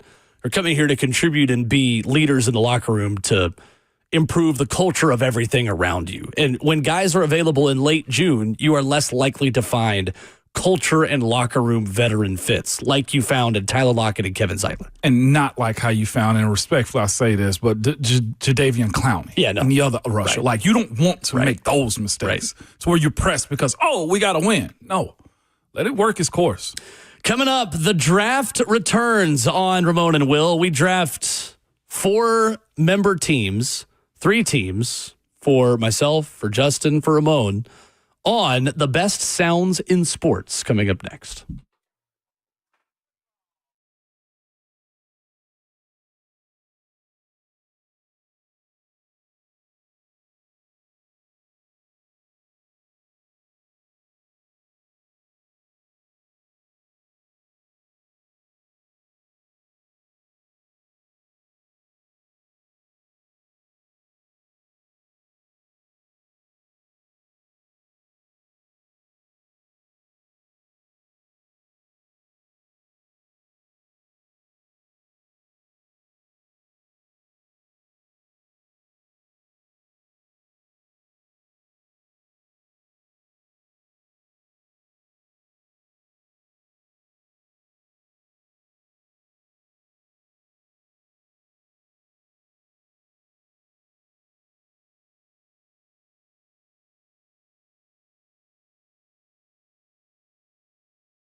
Thursday morning on 104.5 The Zone. This is Ramon and Will, fueled by Scooters Coffee. Visit a locally owned location near you in Rivergate, Smyrna, Brentwood, White House, or Mount Juliet.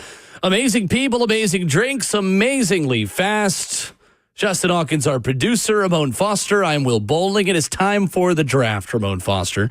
The best sounds in sports. This could go a lot of different directions, couldn't it? It really could, because, and this is all avenues too. I got some historical ones. Any in sport. Here. Any specific things? We're talking.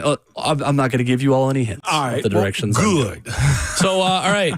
We are going to spin the wheel to determine our draft order. So, here we go. Wheel spinning. We've got with the first pick. Well, it's me. Will gets the first pick. We should have put on the screen which one of us, because you might not believe me. Yeah. But honestly, having the first pick is not what you usually want, but that's okay. Somehow I will survive. All right, I will get the first pick. I'll spin the wheel again to determine pick number 2. We've got. I love this wheel sound. Close. This is Ramon Foster with the next pick. Amazing to the sound. No, having the third pick is good because you get to double up. Yeah, you go get to 3 double to up. 1. Yeah, for 3 sure. and 3. I mean, so the way this works, we will make a graphic. We will put out our teams and snake draft. We're drafting 4 on each, and we will put it out on Twitter. You guys will vote on best. So. Let's do it. Without further ado, the draft begins. What are the best sounds in sports? Can I ask you something first before we go? Like I'm interviewing you pre-draft. You can ask me something. I'm not guaranteeing to answer. Just give the real quick answer. What are your goals for this year's draft, Will Bowling? You know what? I want to assemble a team, a crack team. We are assembling a team. I feel like I'm at the post-credit scene of a Marvel movie. We are assembling a team. I want a diverse team with a lot of different sports covered here. I love it. And with fandom covered. I love it. I'll No explain what that promises. means later. No promises. No promises at all. There it is. Man, we want first downs, not touchdowns. That's what I'm talking all right, about. best sounds in sports. Number 1, the crack of a wooden bat. God! Is the number 1 sound in sports. Wooden bat is specific. The metal ping is good. I don't even have that sound but it's not the same as the crack of a wooden bat. The crack of a big-time slugger hitting a home run. It's the thing we always say about players in baseball. Well, when he swings, it just sounds a little different. Just sounds a little different when he gets a hold of one. That is the best sound in sports. 1-1 pick, easy pick. That's hilarious. That's personal. That's hilarious right there. That's good. That's good. I love that one for you, Will. Thank you. I feel like we need a ding after everyone to celebrate like they do. Cut away the cameras on draft night where everybody's clapping. You know, they fake it. They fake it. That was good. That was a solid one. My first pick. Guy made over $400 million doing one thing. Okay. Speak multi-languages, okay? Multiple languages. Okay. Michael Buffer. Let's get ready to rumble. That's a good one. You knew that sound. You knew it was the biggest matchup of the year or the half of the year. That's a good one. And this guy, that's not bad. $1 million, an announcement? Ha! Michael Buffer, easy. And that's my 4th round pick, by the way. That's your first round pick. Oh, yeah, my first round. That's your first pick. That's the number 2 pick in all of this. Michael Buffer. Let's get ready to rumble. Okay. You know that one. His brother is getting better at it. Okay. Bruce. Fair enough. It's time. All right. Yeah, Michael Buffer. That's a bold pick for first round, but I don't hate it. Mm-hmm. All right, Justin, you get 2 in a row. Your first round pick, please. Okay, so that during the break, that's why I asked you kind of which direction do you really go here? More of a sound, more of a call. I'm going to start with the return to glory of Tiger Woods winning the Masters. Oh, okay. Interesting. The return to glory was one of those that got you in your feels as soon as he sunk that putt on the 18. Well, that's a pander pick because Jim Nantz might be listening. We know Jim Nantz listens to this station. I thought Jim, about you it. might have What a literally call. just told Jim Nantz that. The call, the roar of the crowd. It is an iconic moment. And again, as always, Jim crushed it. It's an iconic Iconic call. Yeah. That's a where were you moment in sports. Where were you when Tigers won the 2019 Masters? Tiger won the 2019 Masters. One of the best sounds in sports. Book it. All right. What you got? Second round. All right, let's go for an actual sound this time. We're going to go with football helmets and pads clanking together. Pads popping. That's a good one. That is a good one. Pads popping is a good one. I started to get that specific. That was on my board. Pads popping. Yep. Pads and helmets. All right. That's two solid ones from Justin in his first draft. Sick. All right. Ramon, your second pick, please. Okay, my second one. Dwayne on Facebook says the Vanderbilt Whistler. No, these are the best sounds in sports. Best sound. That's one of the worst sounds in life. There's few things worse in life that you can hear other than like a siren behind you or something, or the Vanderbilt Whistler. Yeah. This next one, you took one of mine, so I'm taking one of yours then, because I had it and I do love it. But it is the swoosh speed sound of a pro golfer hitting the ball off the tee with the driver. That one to me, it's gotten so addictive to people on social media.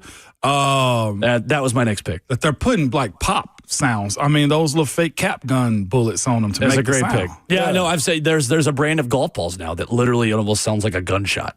It like scares people. Yeah. I saw somebody go off on somebody at a driving range because of it. Like, what are you doing? Oh, and he slammed his club down. Yeah. Oh, yeah. Dude got livid. All right. But yeah. That's solid. Drive off the tee is a very good one.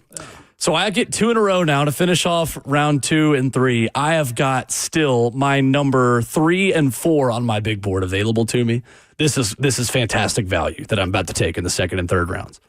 For my second round pick, the swish of a net in basketball. Yep.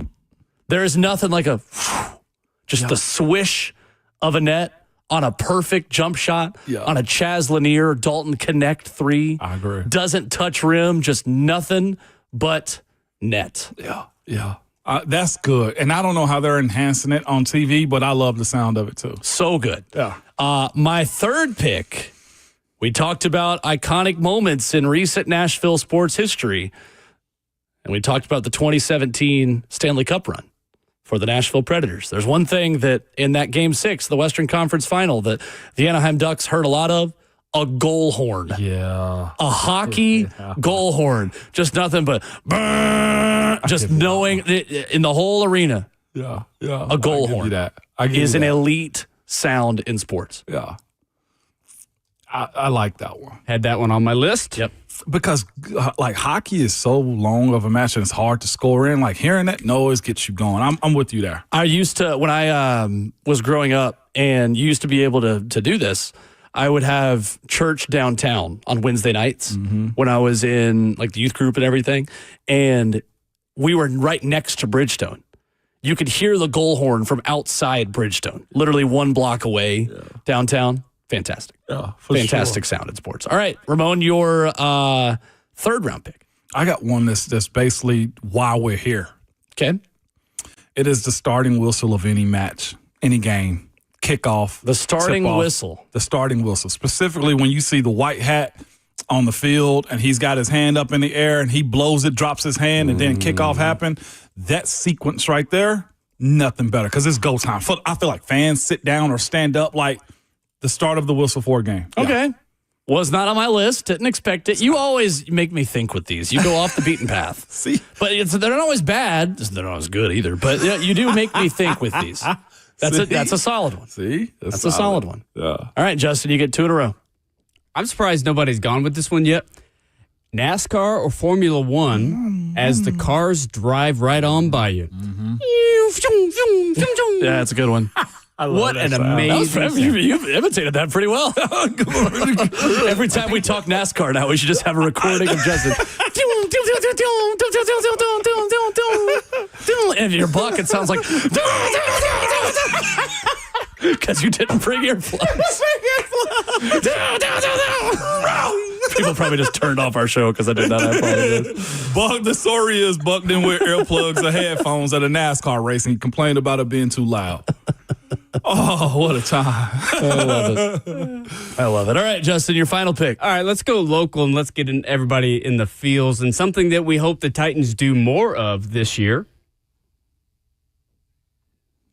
Oh, interesting. We got a Mike Keith sack call. He's pandering. Panda Iconic. pick. Panda pick. Boo. Boo, this man. Hey, you'll be booing whenever you lose. Okay. Okay, my boy. I like it. I like it. Sacked by Mike Keith. That's a strong one. That's a real strong It's a really one. strong pick. Was not on my board. I could pander, but I'm not. No, I do whatever probably you want. should. No, I'm not going to do it this time. I'm going to put it in my honorable mentions. Okay. But my last one has to be the squeaking of basketball shoes. Yeah, it's solid. That was actually the first one I wrote down, but wasn't my first pick. But squeaking of basketball shoes. That's a good one. Yeah. Whether you like it or not, you probably put your kids in it, have been to a game, enjoy it. So, yeah, the squeaking of basketball I feel like shoes. that's a divisive one because I feel like some people don't like that sound. They don't like the squeaking? No. Oh, my gosh. Yeah. Oh, well. You ever seen those videos where they hush or silent the videos on basketball games and they just overplay the squeak shoes? Yeah. That's fair. Okay. Fair enough.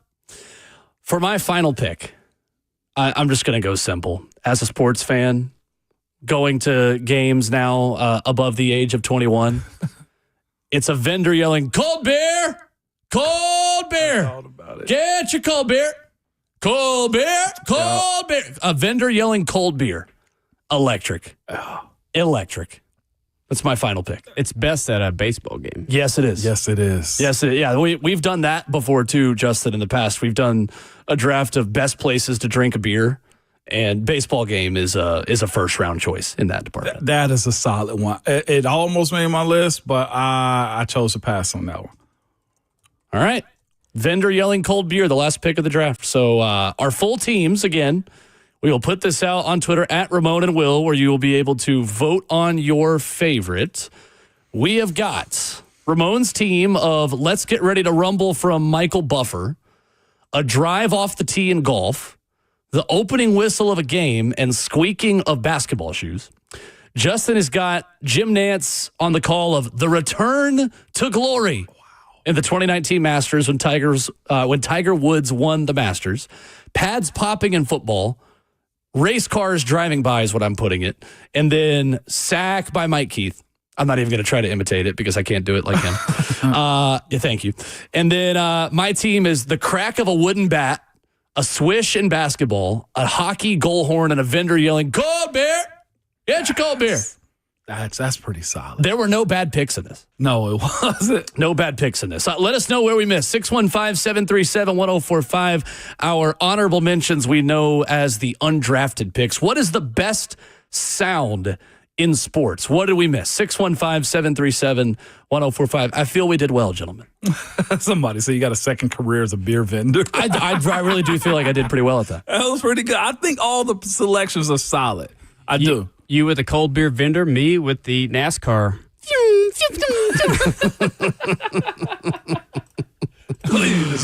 So you've got a future as the effects for a NASCAR race, and I've got the future as a beer vendor. See, now everybody's putting out more. Or striking bowling. I was gonna say that was my honorable mention. That is a good one. Yeah, I had a strike. Yeah, Justin, what are your undrafted picks? Let's hear. Let's go with the Preds goal chant. More pandering.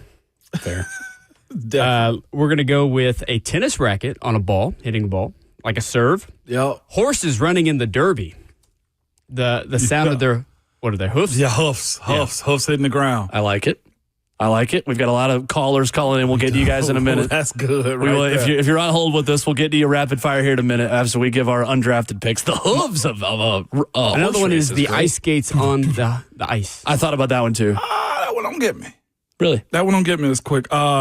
I got the sound of a doink off the field goal, off the goal post. Oh, how did that not make the list?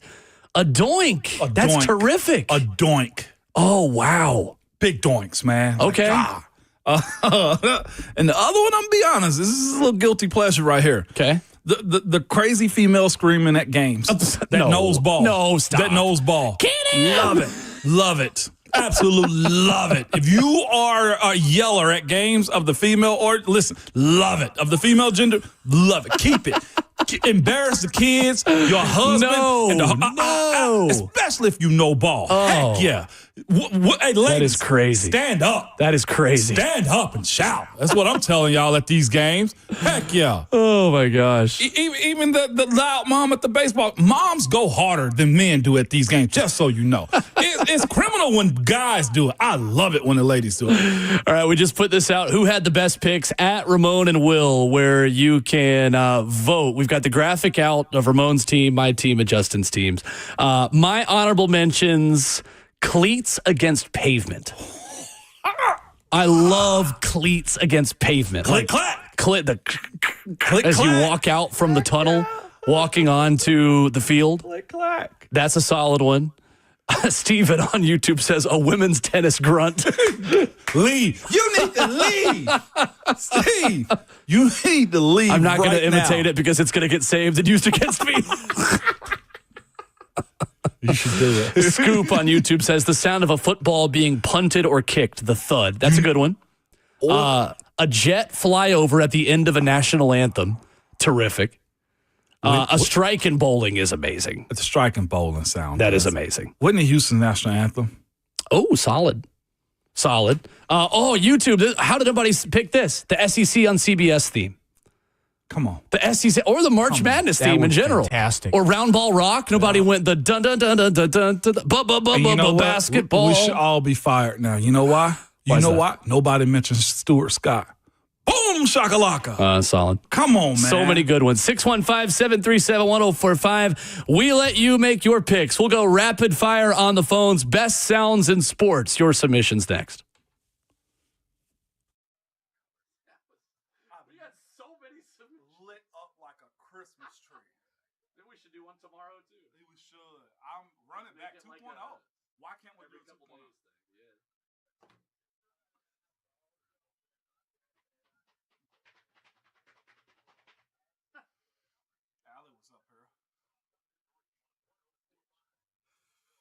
Did you know that up to 50% of the air you breathe in your home comes from your crawl space? Have you ever looked in your crawl space? I get it. Most of us don't even want to know what's in there. But moisture in your crawl space can create unhealthy issues that can make their way into the air you breathe every day in your home. It's Ramon Falson. This is where United Structural Systems can help you. USS has been keeping homes dry and stable in Middle Tennessee since 1994, so you know they aren't going anywhere. Help control moisture and musty smells with mold treatment and crawl space encapsulation that comes with the USS guarantee. Encapsulation helps reduce high humidity in crawl spaces, but it also helps deter mold and mildew and protects your crawl space from pests and wood rot. You don't want that stuff ruining your home without you even knowing it. So turn your crawl space into a healthy space. Reach out to the company I trust for all foundation repairing and your waterproofing needs. Go to USSTN.com. That's USSTN.com, or call them at 615-488-7855. United Structural Systems.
Ramping up the show, Ramon and Will, fueled by Scooters Coffee. Ramon Foster, Will Bowling, Justin Hawkins. What is the best sound in sports? We got loaded phone lines, Ramon Foster. People want to give their submissions. Let's get to it. Yeah, let's do it. Let's get to it. Luke, first up. Luke, best sounds in sports. Hey. What do we miss? Yeah, man, y'all left out some of the Olympics. How could you forget, the unique sound of that buzzard and then the swimmers hitting the water? The gun for the 100-meter dash with the roar of the crowd that just ramps up instantly. And then my third, the sound of the gate opening at the Kentucky Derby with the roar of the crowd. That's good. The drop That's a good down one. of the gate. Damn good. Thank you, there, Luke. Appreciate the call. Those are good submissions. Luke might have just emptied the clip and taken some other callers' points. You ain't even mention anything, Track. The gun? No, I didn't. What's wrong? I didn't. I felt good about the value. I let the board speak to me. All the good general managers, we know. You just let the board come to you. That's fair. At Ramon and Will on Twitter, where you can go vote for who had the best draft. Neil is up next. Hey, Neil. Morning, Neil. Hello, good morning. Morning. The best sound is, gentlemen, start your engines at a NASCAR race. That's true. With the rumble. All firing at the same time. Yep. That's sports. I like it. Thank you, Neil. Appreciate the call. That's 3 NASCAR drops we've had today? NASCAR's got some good sounds. Yeah, it does. Some good sounds. You hear them extra loud if you don't bring earplugs.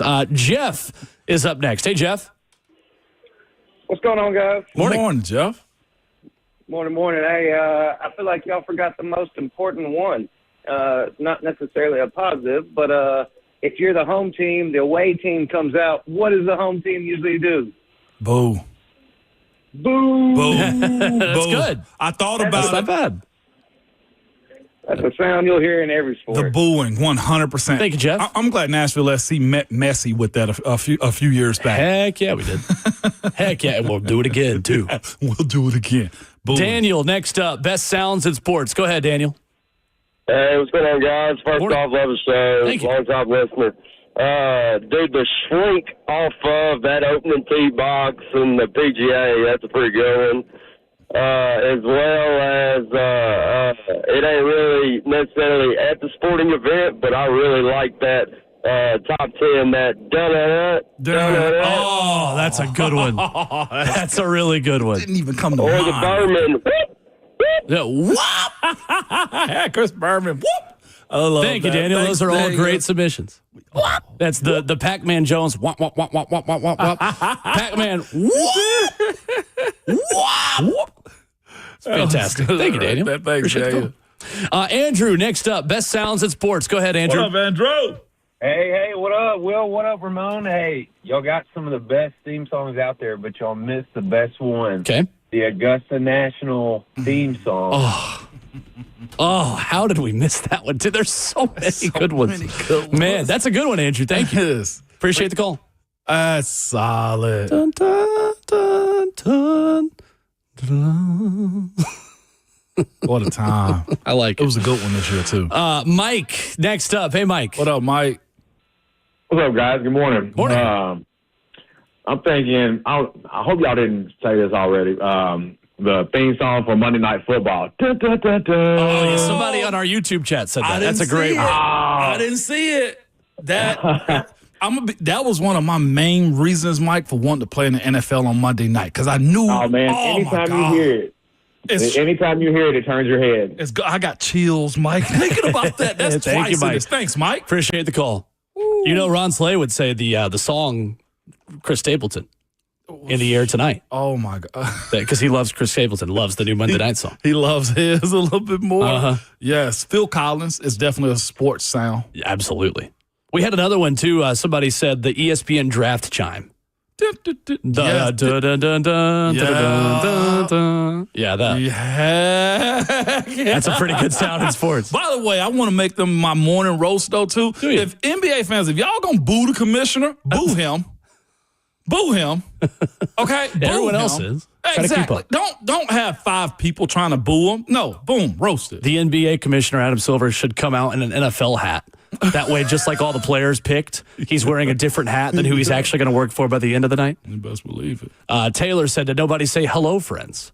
From Jim Nance. I thought that got boxed in Another with, good one. I thought Jim got boxed in with the Masters. No, Okay. Never box in. Nobody boxes in. Nobody puts Jim Nance in a box. Put Jimmy in a box. Brandon, up next. Best sounds of sports. Go ahead, Brandon.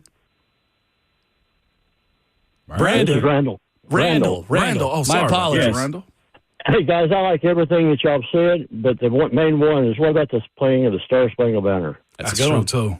That's when it's time to lock in. Thank you, Randall. 100%. That was, I remember the first time I was ever at a sporting event I was doing where I was competing and I had the national anthem played before. You're honoring your country, most importantly. Absolutely. But the level of nerves that you just lock into hearing the national anthem before you play something, because, I mean, cross country meets, track meets, you're usually not playing the national anthem. But the times where I would, it'd be like, oh, lock in, buddy. Here we go. Here we go. Paul up next. Go ahead, Paul. What up, Paul?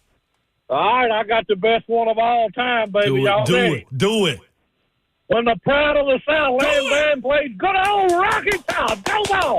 Thank you, Paul. I almost put that. I did. I almost put that. Honestly, the UT one I was going to say was not this. I was going to do Bobby Denton, It's Football Time in Tennessee in Neyland Stadium. It's football time in Tennessee. Well, the sleeper one from Bobby Denton is, we urge you to pay these prices and please pay no more. We're supposed to be pacing ourselves to the season, Will. Don't get me this hype. Unfortunately, David and Will, we were out of time. We can't get any more submissions. Yeah, we're out. But Buck is at the door. At Ramon and Will, tweet at us what we missed and vote on the poll. That is the end of our Thursday morning, Ramon Foster. Hey, that was good. Very good. Duck gets the last word. He says the LSU band playing neck. Yeah. HBCU band's another great choice. HBCU bands. Get us out of here. 100%. Y'all know how it goes, man. At all times, your Twitter fingers and your mic is always hot.